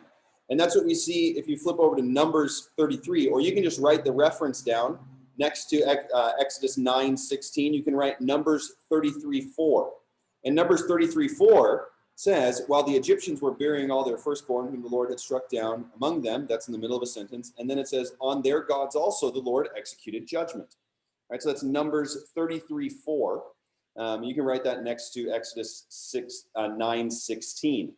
So clearly God is showing that his purpose is not primarily to kill the people. His purpose is to show who he is and execute judgment on the gods of Egypt.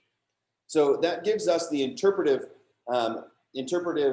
key for the plagues, understanding why these plagues came in the first place. Okay, so that's really a significant point for us to remember, is that God is showing this. Now, as you read along, this is, of course, it says it's the worst hailstorm in all of Egypt's history, but the response of the people is they start to get it, right? In verse 20, it says, then whoever feared the word of the Lord among the servants of Pharaoh hurried his slaves and livestock into the houses.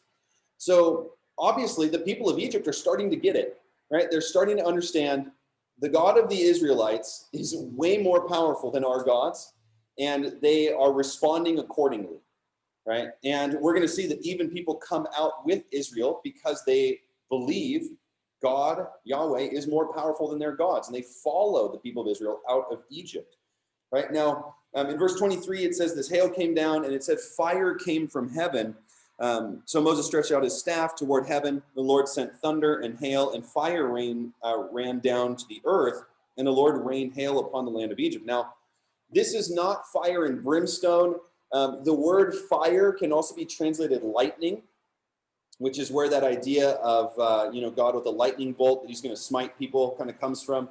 So when you see fire in passages with thunder, it carries that idea. It's not fire in and of itself, but from an ancient perspective, if you see lightning coming down out of the sky and flashing forth, and then it sets a tree on fire or a bush on fire or sets your field on fire or your house on fire, it looks like fire coming down from the sky, right? These blue bolts of fire that strike down upon the earth. That would be what we would understand as lightning. Okay, so this is the same kind of thing at Mount Carmel, where fire comes and it licks up all of the sacrifice and the water that Elijah puts on the altar in 1 Kings chapter 18. That is lightning that comes down and licks it up. Most likely in the story of Nadab and Abihu in Leviticus chapter 10, when it says that fire came out and consumed Nadab and Abihu, it's probably lightning that struck them. So these type of passages connect that idea of storm imagery. God's going to show up in this stormy image in Mount Sinai here in just a little bit. When God showed up in the Garden of Eden, it says he showed up in the cool of the day, which could also be translated in the wind of the storm. God shows up in a storm kind of imagery throughout the Old Testament. And so what we get here with this idea of fire is not brimstone and actual balls of fire coming down to the sky. It's most likely lightning, right? Now, when it talks about things like thunder, the phrase thunder was connected with the voices of the gods from the heavens, which you could well imagine. If you hear these giant cracks of thunder coming down, it's like the voice of the gods against you in judgment. So that's just another point here that all this connection, right? God is triumphing. He's showing himself great and strong and mighty in this story. Now, one of the things with this in 9:31 and 32, it gives us a very important note here. So let's see, Drew, would you read chapter 9, verses 31 and 32 for us? 9:31 and 32. Yeah. The flax and barley were struck down, for the barley was in the ear, and the flax was in bud. But the wheat and the emmer were not struck down, for they are late in coming up. All right, you probably read that and thought, who cares, right? When you read through that the first time. Thanks, Moses, for that little note, but I don't give a rip about what was growing where and when and how. But passages like this, you guys, are critically important in dating, because what is being made a distinction of is which crops were growing when. And it also shows potentially why Pharaoh does not let the people go, because the crops that are struck, it says that the flax and the barley were struck down. Now, flax is what is used for production of linen and the fiber for linen garments. So they didn't lose any food in this, right? It goes on to say that the wheat and the wheat and the emmer, which can also be spelt, another form of the word, were not struck down because they had not risen yet out of the ground. Now, I use this in talking about the dating of these. This is probably in January, sometime in Egypt, given the time period that these crops grow in. So why does Pharaoh not let the people go? Because the only thing that's been affected is the economy. His food supply has not been affected, right? The hail didn't affect the food. The hail only affected the economy. So that could be one reason you see here that he continues to not allow the people to go. Just a possibility. But when you read over stuff like that and you find these weird insertions where you find something where you're like, I don't really care about that, they're probably putting that in for a good reason, right? When they start talking about crops, when they start talking about seasons and cycles, those are important dating moments. So you can throw that in your BRI about something, maybe not when it was written, but the historical setting for the book. You can throw that kind of stuff in there and note, this is an important historical note for why or when this is happening. So we looked at why God sends all these signs already. Didn't put that up before. But then we get the next two signs, the locust and the darkness, okay? So sign number 8 is the locust. And these locusts come in chapter 10 here. And the other plagues really are just a nuisance, okay? So It didn't affect the potential livelihood of the people, their ability to continue to persist as people. Frogs, kind of a nuisance. Nile turning to blood, nuisance. You could still get water, right? You could get those frogs out of your house. The gnats and the mosquitoes, nuisance. The flies, nuisance for the people because they could defend themselves, but more detrimental for the livestock. Livestock dying, huge loss to the people economically, but not their livelihood. They could still, not their ability to persist in living because their food hadn't been affected. Same with the boils, annoying, but you can still live. The hail destroys your economy, but you're still alive. The locust is the first sign that actually affects the food of the people to the point that this could lead them to starvation. Because it says that this, the locust plague was of such magnitude, right, that the skies were beginning to be darkened. Get that verse here. Right. So Moses stretched out his staff over the land of Egypt, and the Lord brought an east wind upon the land all the next day and night. Had brought the locusts, settled over the whole country, a dense swarm that had never been seen before and will never be seen again. In 10:15, they covered the face of the whole land, so the land was darkened, and they ate all the plants in the land and all the fruit of the trees the hail had left. Now, most likely what happens here is the locusts come close to the time of the hail, but probably a little afterwards, because then it begins to affect the other crops, right? The wheat and the emmer that are mentioned in chapter 9, verse 32. So the locusts probably eat up those crops, and this would be directly against the crop gods of Egypt. So the amount of locusts in certain places in Africa is absolutely astounding. So I want to read you guys a specific story, because a group of locusts this size, or what is suggested by the size here, that it was so many that the sky was darkened, that they could destroy an entire village's food supply in a matter of minutes.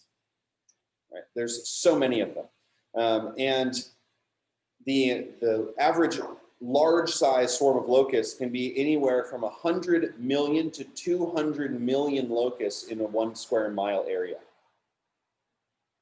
100 to 200 million locusts. Okay, so this is a story. I'm going to read the story to you guys. No one who's ever seen locusts at work accuses the Bible account of hyperbole. In 1926 and 1927, small swarms of African migratory locusts were spotted in an area 50 miles by 120 miles. Okay, so that swarm is 50 by 120 miles. And if there's 100 million in a 1 square mile radius, you just think of the trillions of locusts that are swarming. Okay, so this was spotted near the plains of the river Niger near Timbuktu. And the next year, swarms invaded Senegal and Sierra Leone.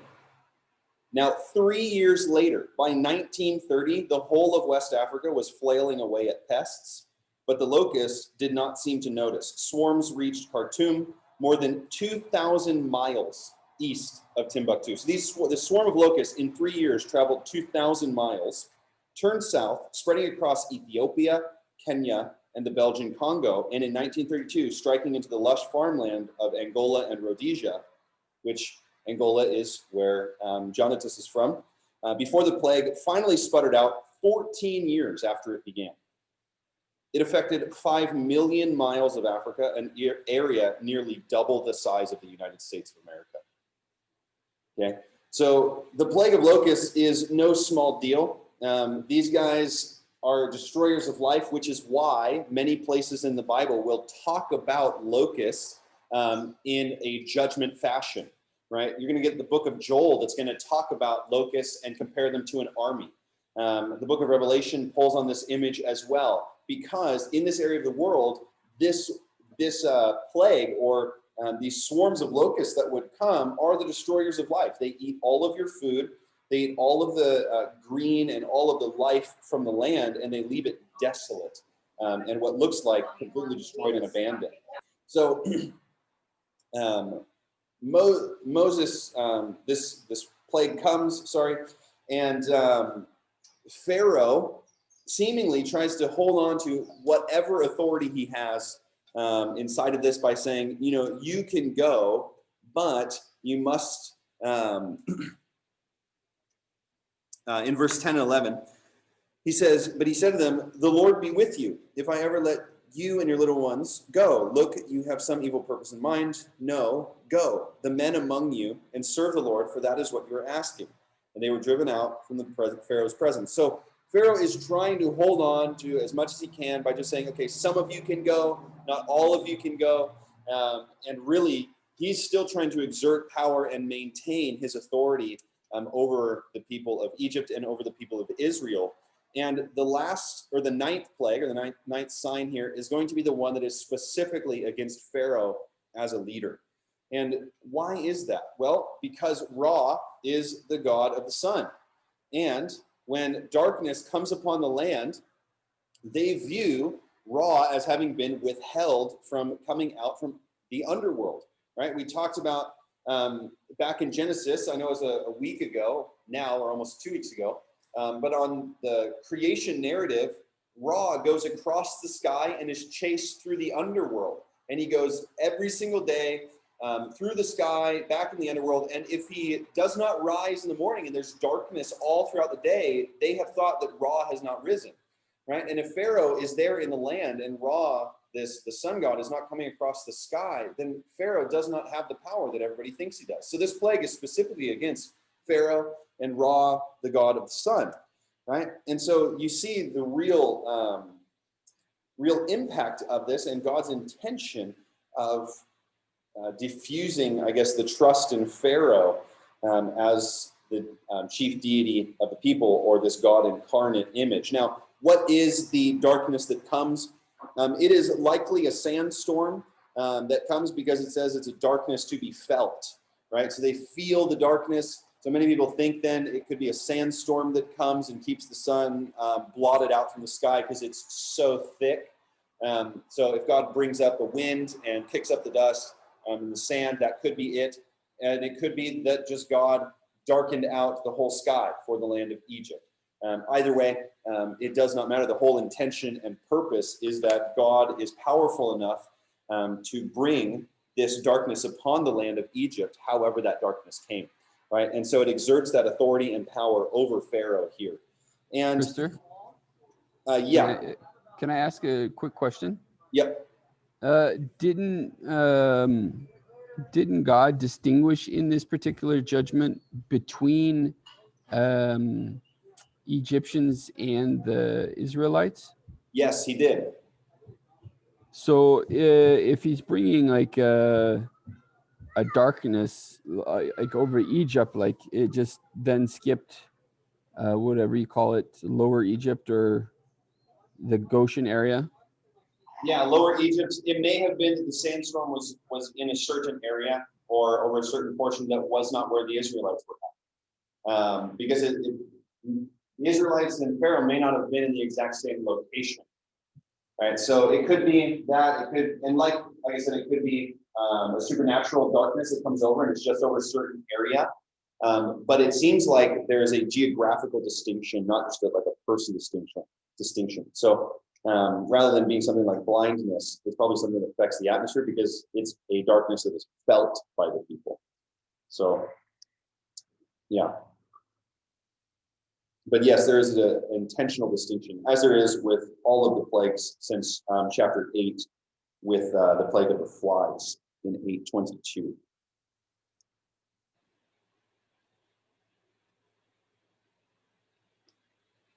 Okay, so as we go through all of this, I want you guys to consider and think about the impact upon the Israelite people and how these plagues would have affected them in their perspective of who God was. Right? God is showing himself, he's revealing himself. He is not only showing Pharaoh who he is, but he's showing the people of Israel who he is. Because even if they had remembered the covenants, even if they had had that oral tradition passed down and they're telling the stories of Abraham, Isaac, and Jacob, and Joseph, and how they got there, all this stuff, even if they had all of that, assuming that they did, they still had never seen God act in these ways, right? They did not know him by the name Yahweh. They did not know him to be powerful like this in the same way. And so this is all a complete reformation of the perspective of the people and getting them in line with who God is and how he wants to be known.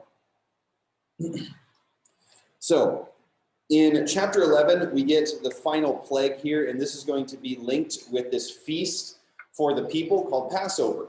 And so this is going to be the plague, which is the death of the firstborn, and the Passover feast. And the word Passover, of course, comes from the Spirit passing over the houses that had blood painted on the doorposts of the houses. The interesting thing here, there's a number of ways that people think that the Israelites painted the blood on their doorposts, but if they simply touched the doorposts, instead of painting the whole thing top to bottom and over the lintel of the door, then as the blood either is touched from the top and touched the sides of the doorposts and the lintel, then it could drip down in this kind of fashion. And we all are very familiar with that kind of symbol. So there could be some symbolic connection there. If not, it is not even a big deal because the purpose is still the same, right? The blood protects the people and acts as a covering for them in their household. So the main target here, of course, is Pharaoh, right? In we'll see this in chapter 12, where we get the actual plague happening in 29 through 32. But Pharaoh is the primary target, of course, because he's the one who is keeping the people from leaving. But this also is against all of the gods who are over the people. It's against all the gods of Egypt because they failed to protect their people from imminent destruction. So no god has the power to preserve life or protect them from this. And with this, we see that God is in control of every aspect of life, whether that is creation or whether that is humanity. God is in control. And so the plague is against all of the gods. That's what we've been seeing throughout this time. In 12:12, we get that as well. In 12:12, it says, "For I will pass through the land of Egypt that night, and I will strike all the firstborn in the land of Egypt, both man and beast, and on all the gods of Egypt I will execute judgment. I am the Lord." All right, so we see God's purpose and intention is here is primarily executing judgment, which is then repeated in Numbers chapter 33, verse 4 as well. Now, with this sign, this is the first time that Israel has to be active in their response. Every other time, Israel has been passive, right? God has just done his sign, and they've either been protected or they've been affected by it, and they haven't had to do anything necessarily. Here, they actually have to do something. They have to participate, right? They have to paint the blood over the doorpost and the lintel, and they have to do an action to be protected. And if they don't, then they won't be protected. Okay, so this does take a step of faith in the part of the Israelites to believe that what God has asked them to do, that they have to do, right? So it takes a step of faith because they don't know what's going to happen, but they've got to trust God in their actions. Now, the Feast of Passover, as it says in 12:2, is going to become the beginning of the year for the people. So the Feast of Passover is the central feast in the Hebrew calendar. It is the most important feast in the Hebrew calendar as it is celebrated later on. Some people will look, at the Day of Atonement as one of the most important, but really we don't get a lot throughout the history of the Bible about Yom Kippur or the Day of Atonement. The feast that is continually highlighted repetitively. It's going to come up so much that you're just going to get tired of hearing about Passover. And it becomes the central feast for the entire story of the Bible. Why? Because the Exodus is the essential story for the entire Bible. The Bible pulls upon the story of Exodus, the salvation of the people, the deliverance from Egypt, the setting free unto being a nation, the giving of the law. This story becomes the central story. So Passover becomes the central feast for all of the people. And then you've got to ask yourself, well, why did Jesus give his life at the Passover? Because in John, Jesus says, nobody takes my life from me. I give my life willingly, right? So nobody murdered Jesus, right? I was hearing that phrase a lot this spring when people were talking about the riots and this death and talking about how Jesus was murdered by the government and this kind of thing, Jesus was not murdered. Nobody murdered him on the cross. Jesus sacrificed himself. He willingly gave himself. Jesus was not murdered by anybody. And you've got to ask yourself then, if all of these feasts have this symbolism and Jesus is dying for our sins, and the Feast of Atonement, Yom Kippur, the Day of Atonement, Leviticus 16, is all about this feast of people bringing this lamb before God and or this goat before God and giving the sacrifice where the goat takes the sins of the whole nation and dies on behalf of the people. Then why doesn't Jesus give himself at that feast? Why doesn't he align himself with that feast? And why does he do it with Passover? And I think we'll see some of that stuff here in just a minute, because I think it is very intentional, very purposeful for the what Jesus is wanting to communicate for Christians, not only in his life, but also in his death and resurrection and when that took place. Okay, so the whole calendar of Israel is reoriented, right? God says, I'm going to start a new timeline for you guys, and it's going to start with the Passover feast and your freedom from Israel, or from Egypt. So this sign also institutes the festival of Passover, which is where we get tons of symbolism from, which we'll look at in just a moment. But the people are freed from physical slavery, and that would then be celebrated in all sorts of events throughout their history.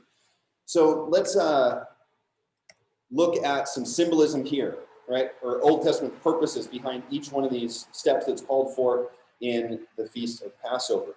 So we see that they're supposed to keep the lamb from the 10th to the 14th day, and this is a forming of a bond, right? Knowing the lamb to know the cost of the sacrifice. It is something that they're not just going out and picking a lamb and slaughtering it. They are familiar, right? The lamb is part of their family. They bring it into their home or with them at their house. So without blemish, obviously replicates God's holiness without sin. We see no broken bones and this whole idea of wholeness, right? There is nothing destroyed with this animal, whether that's blemishes outward or blemishes inward, right? And they're supposed to eat bitter herbs at the festival of Passover, reminding them of the bitterness of sin and their oppression by the Egyptians, right? The bitterness of that time in Egypt. There's to be unleavened bread that they have with the Feast of Passover, right? All leaven is supposed to leave their home. And leaven has a variety of meanings throughout the Old Testament, but here specifically we see it is connected with the haste in which they are to leave Egypt. The blood on the doorpost sets them apart from all the people, as well as it's a covering over and a symbol of the sacrifice that has to be paid for. Yeah. Question? No, someone unmuted and said something. So as well, this is only for the circumcised people, right? This is not something that is for every single person, but it's laid out in Exodus 12:48 that if you want to celebrate this feast, then you would join in with the people to celebrate this feast in the future. So these are the laws for the Passover feast in the future here.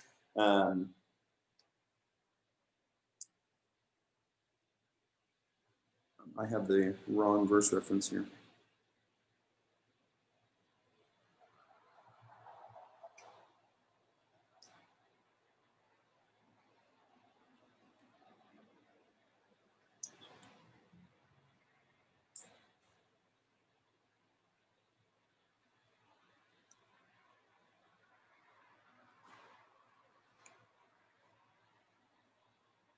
Sorry, it's not, it is 12:48. Yeah, if a stranger shall sojourn with you and keep the Passover to the Lord, let all the males be circumcised, then he may come near and keep it. So this is clearly, it's a feast for the people of Israel. And each of these have verse references connected with them. So the keeping of the lamb is Exodus 12:3 and 6. The without blemish, we have Exodus 12:5. No broken bones, Exodus 12:46. The eating of the bitter herbs, Exodus 12:8. The unleavened bread, Exodus 12:8. Blood on the doorpost, Exodus 12:7. And then the only for the circumcised Exodus 12:48. And so this feast reminds the people where they had come from, out of slavery, and that they are being chosen as God's people. So tons of significance here for them. We're going to look more at the implications of this here in a little bit when we talk about the full experience of the Exodus and the intention behind it. But before we transition to that, let's look for a moment at the hardening of Pharaoh's heart. Okay, so this is quite a touchy topic for so many people because of the conversation of predestination versus free will. And did Pharaoh have a choice in the matter, or was God ultimately in control? And then the implications for that as human beings on the earth today, do we see the same kind of thing going on? And so that's the question we want to ask. So there's a number of moments here. I'm going to put them all up for you guys. As you go through, you can see that. But in 7:13, it just says Pharaoh's heart was hardened. In 7:22, it'll say the same kind of thing. So each of the times it's, quote, undetermined, is that Pharaoh's heart was hardened. Now, it doesn't say in that passage that Pharaoh hardened his heart, right? He's not the subject of it. So Pharaoh hardening his own heart, but we see that in 8:15, 8:32 specifically. And these other ones is just that his heart was hardened. And then in 9:12, 9:20, 10:20 and 10:27, we see specifically that God is the one hardening his heart. Okay, so the question then is this fair? Is it fair that God hardens Pharaoh's heart near the end?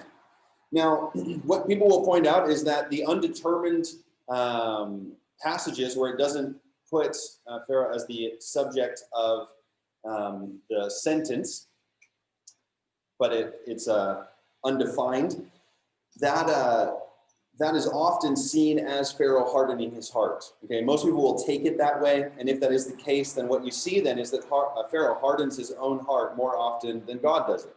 But at the end of the day, it's not about who hardens the heart in here, whether it was God or Pharaoh, because it's seen kind of synonymously throughout the passage. We understand before that God says that he will harden Pharaoh's heart early on and to Moses before there ever are signs that happen. And so we already know that God is, that this is an intended circumstance. It's going to happen. But what you see as we jump across, and oh, sorry, there's one more here, 11:10. We see the Lord as well. And what you see as you jump over in the Testaments is that God, and we talked about this a little bit in Genesis, I believe. If not, that was when I was teaching Numbers a couple days ago. It's kind of blending together. But in the book of Romans, at the very beginning, it says that God gives the people over to the sin that they desire, right? That if they desire that, God's not going to hold them back from it. We see that in verses 21 through 24. And we have this phrase here. In 24, God gave them up. 26, God gave them up. 28, God gave them up. Over and over to the sin that they desired, right? And we get this as well, right? So people have an opportunity to accept the truth, but they choose to reject it, and they choose to do their own thing in their own way. We would see this then also in Romans chapter 9, specifically talking about Pharaoh. And this is the one that people have a lot of trouble with, usually, because it seems like God doesn't necessarily give him a choice. So in Romans 9:17 through 24, I'm going to read this to us. For the scriptures say, let's jump up to the beginning of the paragraph in verse 14. What shall we say then? Is there injustice on God's part? By no means. For he says to Moses, I will have mercy on whom I have mercy, and I will have compassion on whom I have compassion. So then it depends not on human will or exertion, but on God who has mercy. For the scripture says to Pharaoh, for this reason, for this very purpose, I have raised you up that I might show my power in you, and that my name might be proclaimed in all the earth. So then he has mercy on whom he wills, and he hardens whom he wills. You will say to me then, why does he still find fault? Now, that would be the natural question, right? The natural question is, if God hardens people, then why does he find fault with us? Why are we blamed for that decision if God is the one who did it? For who can resist his will? Those are great questions, Paul, because when I read that, I've got the exact same questions as you do. And then he goes on, but who are you, O man, to answer back to God? Will what is molded say to its molder, why have you made me like this? Has the potter no right over the clay to make out of the same lump one vessel for honorable use and another for dishonorable? What if God desires to show his wrath, to make known his power? Has endured with much patience vessels of wrath prepared for destruction, in order to make known the riches of his glory for vessels of mercy, which he has prepared beforehand for glory, even us whom he has called, not from the Jews only, but also from the Gentiles. Now, I'm not here to give you guys the final answer on this. So many people have questions about these passages. And that's kind of where Paul gets to at the end, where he just says, oh, the depths and riches and wisdom and knowledge of God, how unsearchable are his judgments, how inscrutable are his ways. And Paul kind of just finishes up the whole passage at the end of chapter 11 by saying, God's way bigger than us. His wisdom is way larger than us. So his whole perspective on the whole scenario is much larger than ours is. So at the end of the day, that's where we're going to end up with. So I'm not going to give you guys the final answer, but we're going to jump over to Jeremiah chapter 18, because what Paul is doing here, so we're tracking with this. We've got the hardening of Pharaoh's heart. God says he gave the people up. Then we had the Exodus chapter 9 passage where Paul says, God hardens whom he wills. Yeah, he'll show wrath on some and mercy on others. And he uses this potter example from Jeremiah chapter 18. So let's jump over to Jeremiah chapter 18 here, and we're going to read this passage because we want to get a fuller picture of what is being talked about here. So we're doing a lot of cross-referencing, try to give us a fuller picture of what's happening in the passage. So Jeremiah chapter 18, the potter and the clay. This is where Paul is referencing from. He is using Jeremiah 18 when he talks about the potter and the clay. And what does it say?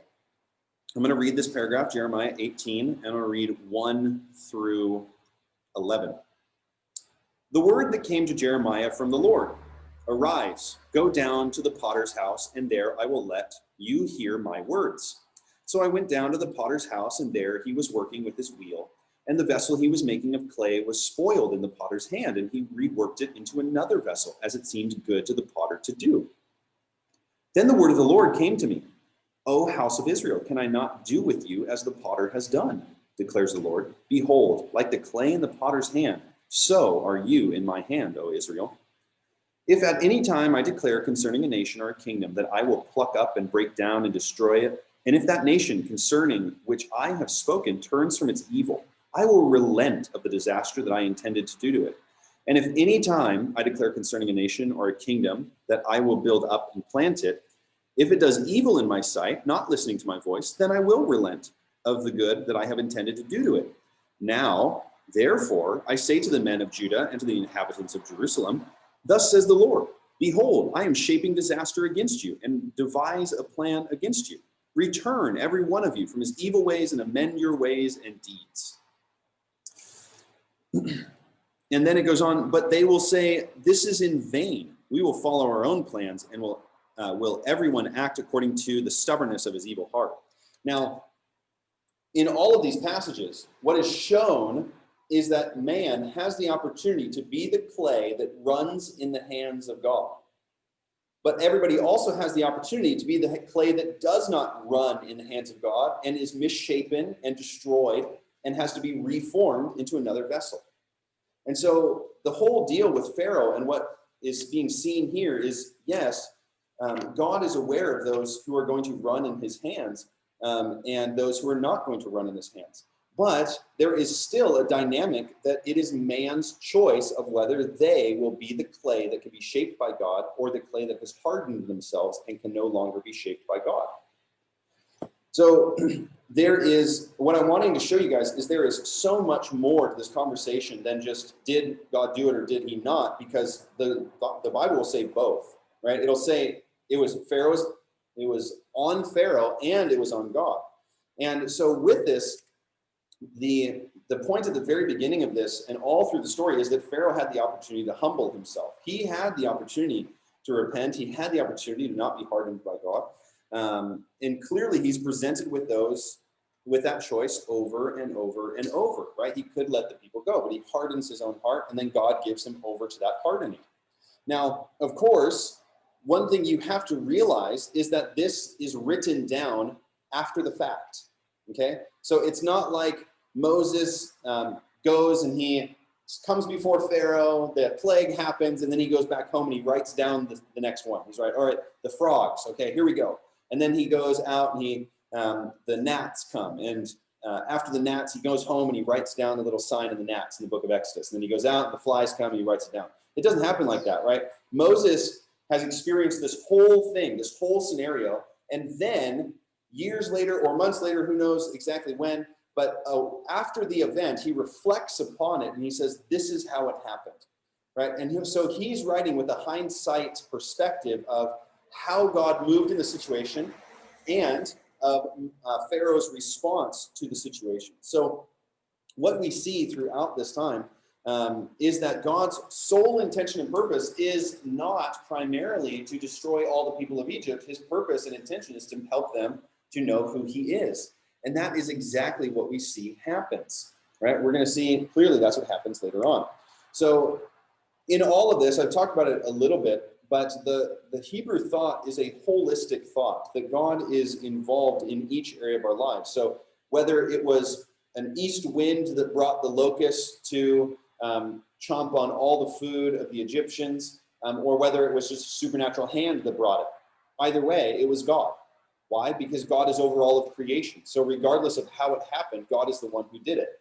And so that is that idea here, is that God is intricately involved in each one of these steps. So that is how to look at and how to take it. We want to be careful when we come to the Old Testament, right, to not come with our compartmentalized thinking of this or that and try to fit everything in a box, because sometimes those boxes blend together. And the Venn diagram kind of imagery of these two things, right? It is man and God together at the same time, working this out. So be careful in your perspective here, not to be too compartmentalized with our thinking. Okay. So let's just take a stretch break, stand up, stretch for just a moment. We're going to go for about another 25 minutes here, and then we will wrap up with our session. Okay. So stand, stretch. Have a drink of water, whatever you need to do.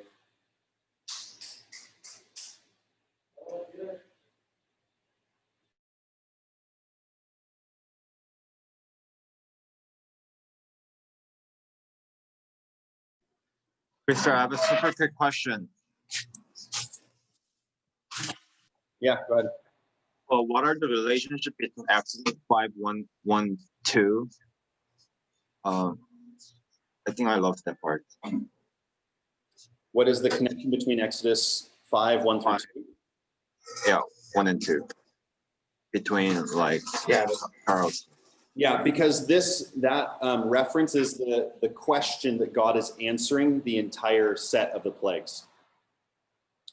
So the question of Pharaoh is, who is the Lord that I should obey his voice and let Israel go? I do not know the Lord, and moreover, I will not let Israel go. Right? So Pharaoh says that, and then all of the signs that happen are all to show who God is. So it's answering Pharaoh's question. So that question is kind of the key for understanding why everything happens between chapters 7 and 12.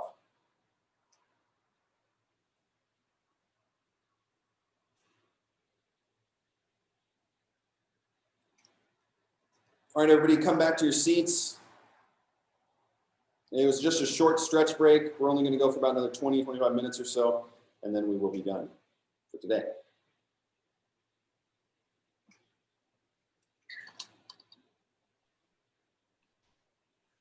Krister, is there a specific reason you think that the verses that say other people were included when they left the Exodus or were joining the Israelites as God's people, is there a reason why those aren't emphasized more specifically? Because of their culture, or it wasn't that important to the Jews, or they cared more about themselves, or? I don't think that they paid much mind to it, because at this time you always see there's foreigners living with the Israelites. That's why there's so many laws about sojourners and foreigners. Cool. At this point, the idea of creating more God followers in other nations wasn't prevalent, though, right? It was more the Israelites. I think in the Exodus time, sure. Obviously, God lays out his intention and purpose for the people of Israel. You don't really see God's intention is to make everybody Jewish, right? That's not his intention. His intention is to reveal himself to the world. Thank you. Yeah.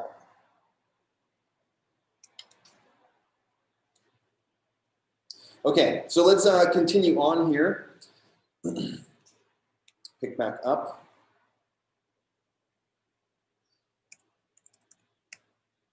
Now, at the end of chapter 12, we had this idea that people go out with the Israelites. In verse 33, we see a large number of people go out, sending them out. The Egyptians were urgent with people, sending them out of the land. They give them all this plunder. And then in 1238, we see a number of people come with them, right? A mixed multitude also went up with them, and very much livestock, both flocks and herds. So there's a large group of people that come along. And this tells us that God's intention in chapter 9, verses 14 through 16, not to kill the people, but to show them who he is, actually happens, right? God's intention comes to fulfillment at the end of this deal. And that's maybe why the instructions on the Passover are there, right? If these people that are along with you are going to celebrate my Passover, then this is what they must do. They must be joined in to the covenant to celebrate this Passover. So, but we do see that there are people, potentially those who would come along and maybe not be part of this. Who knows? We don't have the fuller picture of what's going on in this section. But one of the things I do want to point out to you guys is in 1250. Isabella, would you read Exodus 12:50 for us?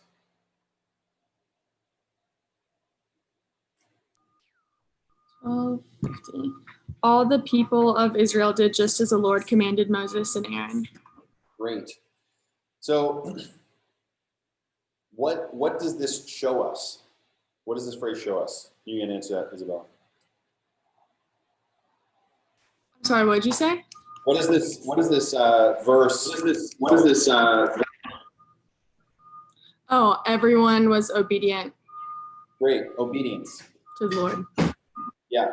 So this is a key passage, you guys, because you're not going to always see a lot of obedience throughout the Pentateuch from the people of Israel, and then especially not once you get out of the Pentateuch, you'll see even less. But 25 times in the book of Exodus, it says, and so the people did all that the Lord commanded them.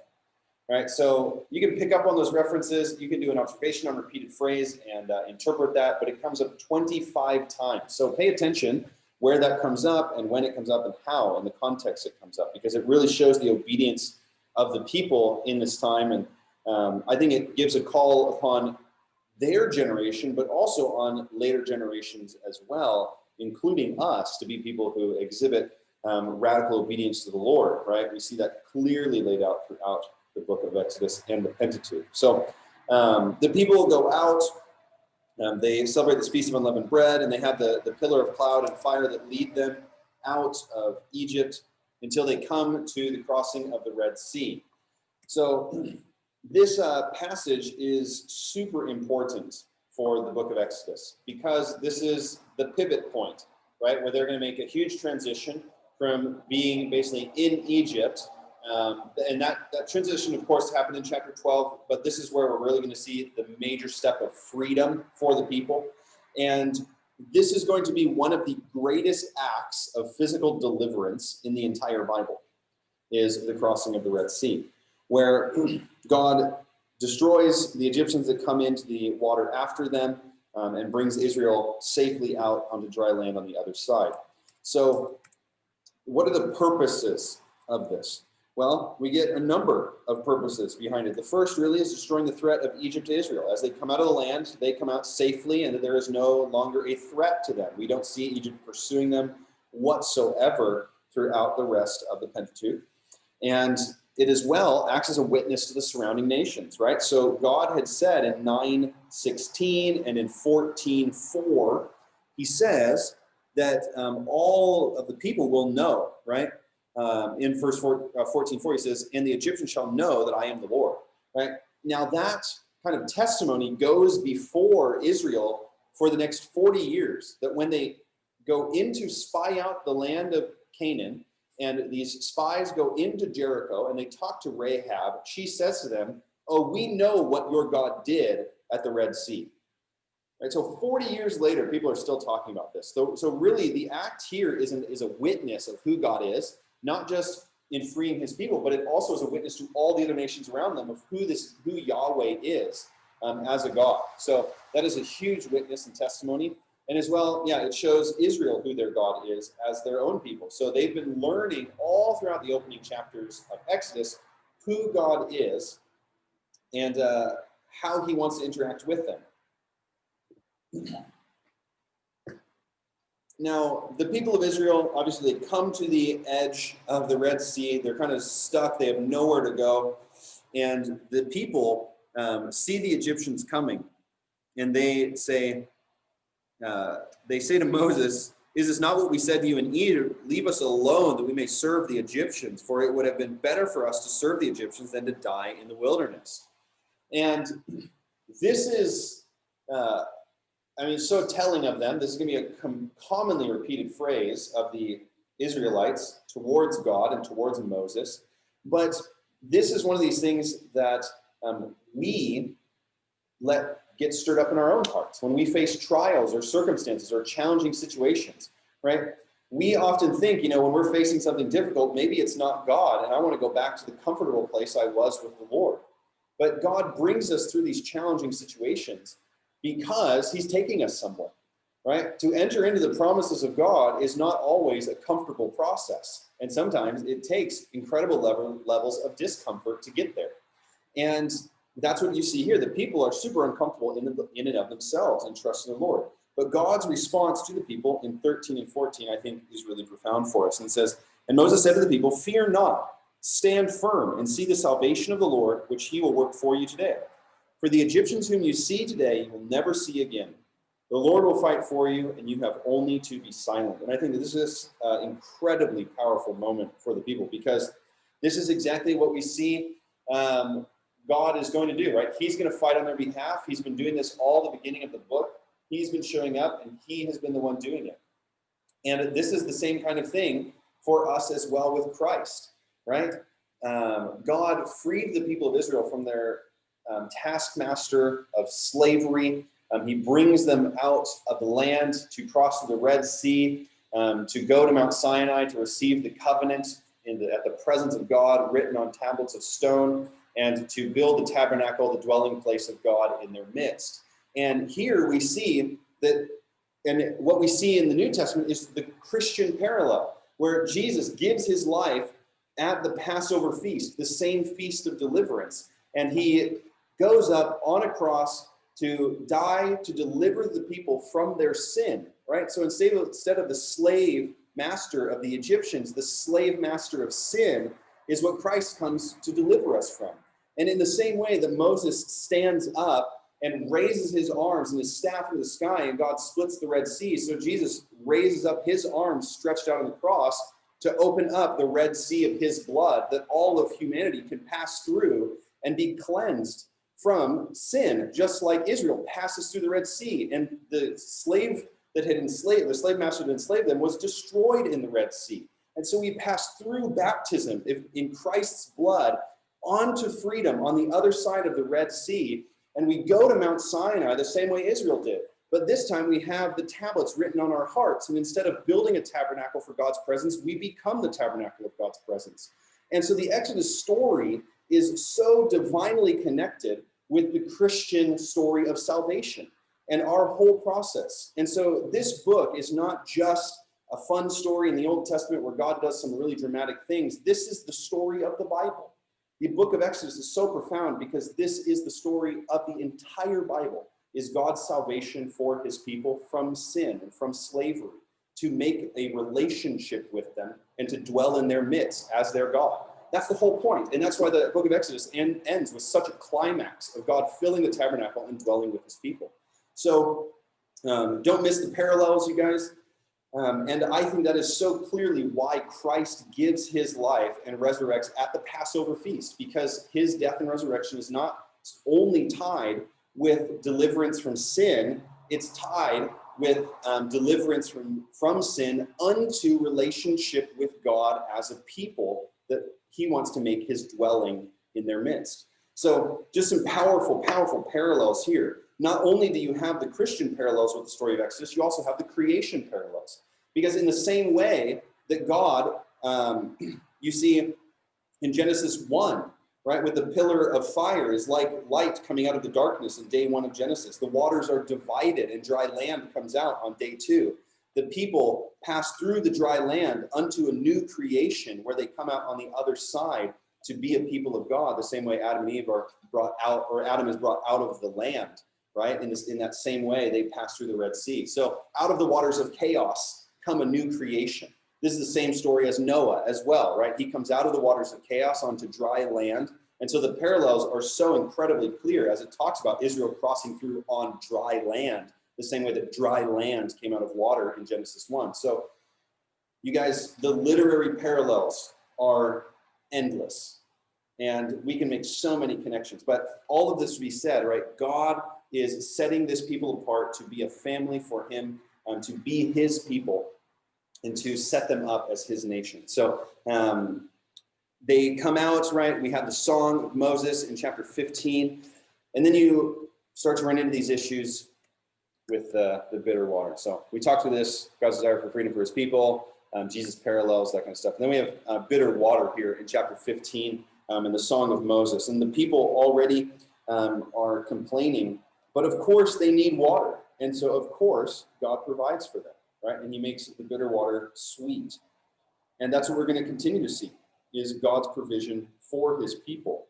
They are experiencing miracle after miracle on their way to Mount Sinai, including manna, water made pure, water from a rock, all of these kinds of things. But after this, right, they have just begun to doubt God, even after all that he has done for them.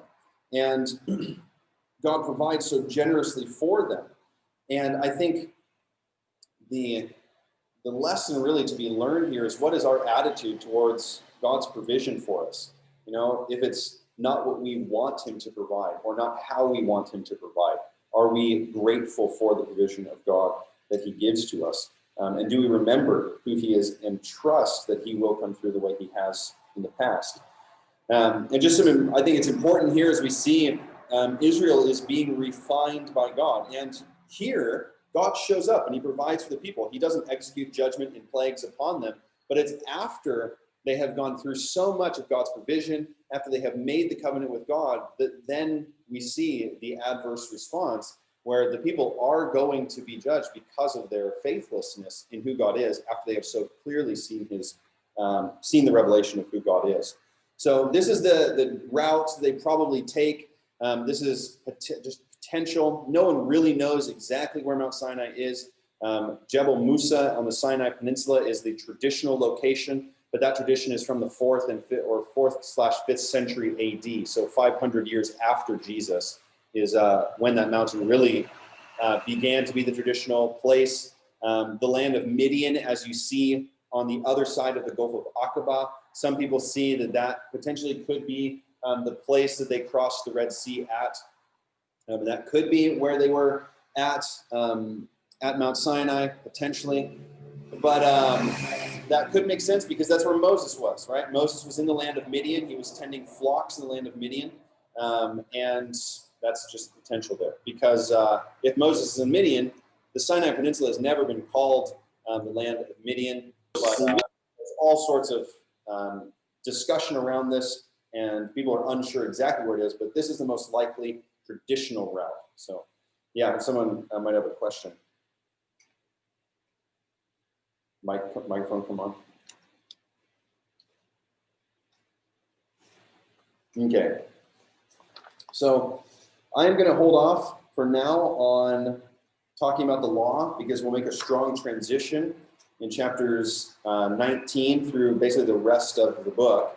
And I will talk about that stuff more tomorrow, since it's 11:25. I don't want to start something new that'll take us about 15 or 20 minutes to go through to introduce it. So yeah, are there any questions up until this point? So Israel, I'm stopping at chapter 18 where Israel has gotten to Mount Sinai, and we're about to jump into the covenant that God makes with his people.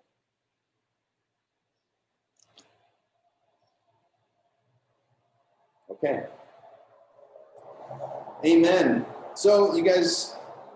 Well, if no one has a, oh, okay. Oh, go ahead. Go ahead, Zach. Yeah, I was gonna say, if no one has a question, I just want to make a comment and just say thank you. That was fantastic, amazing, so encouraging, life-giving.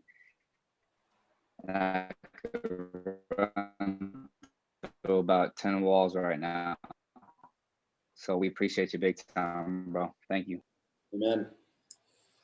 Amen. All right. Zach, would you pray for us as we wrap up here? Yeah, certainly. Father, we just say thank you again for another day, Lord.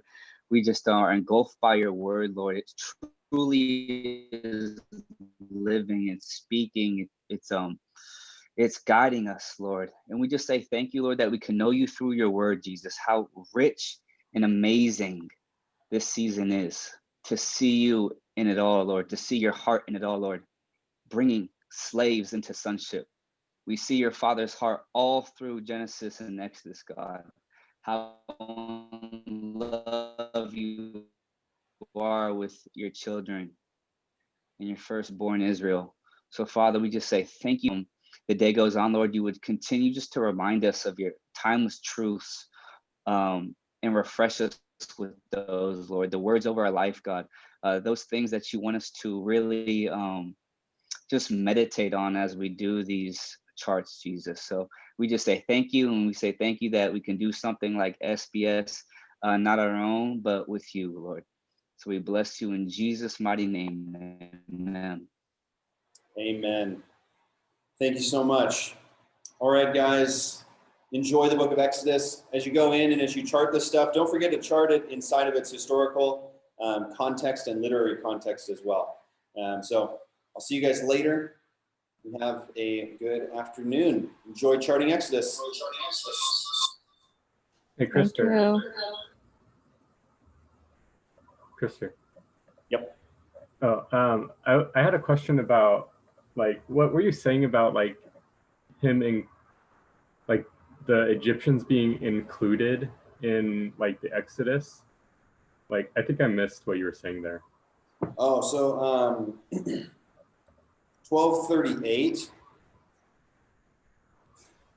All right, we see that there's a mixed multitude that comes up. The Egyptians are urgently asking them to leave and saying, you guys can go, and there's a mixed multitude that comes up. Now, the implications with that is that there are Egyptians that do go along. It's a mixed multitude of maybe a number of different nations or other slaves or Egyptians that come out. It's a huge, potentially a varying group, variegated is the word I want to use. But yeah. Okay. Cool. Thanks.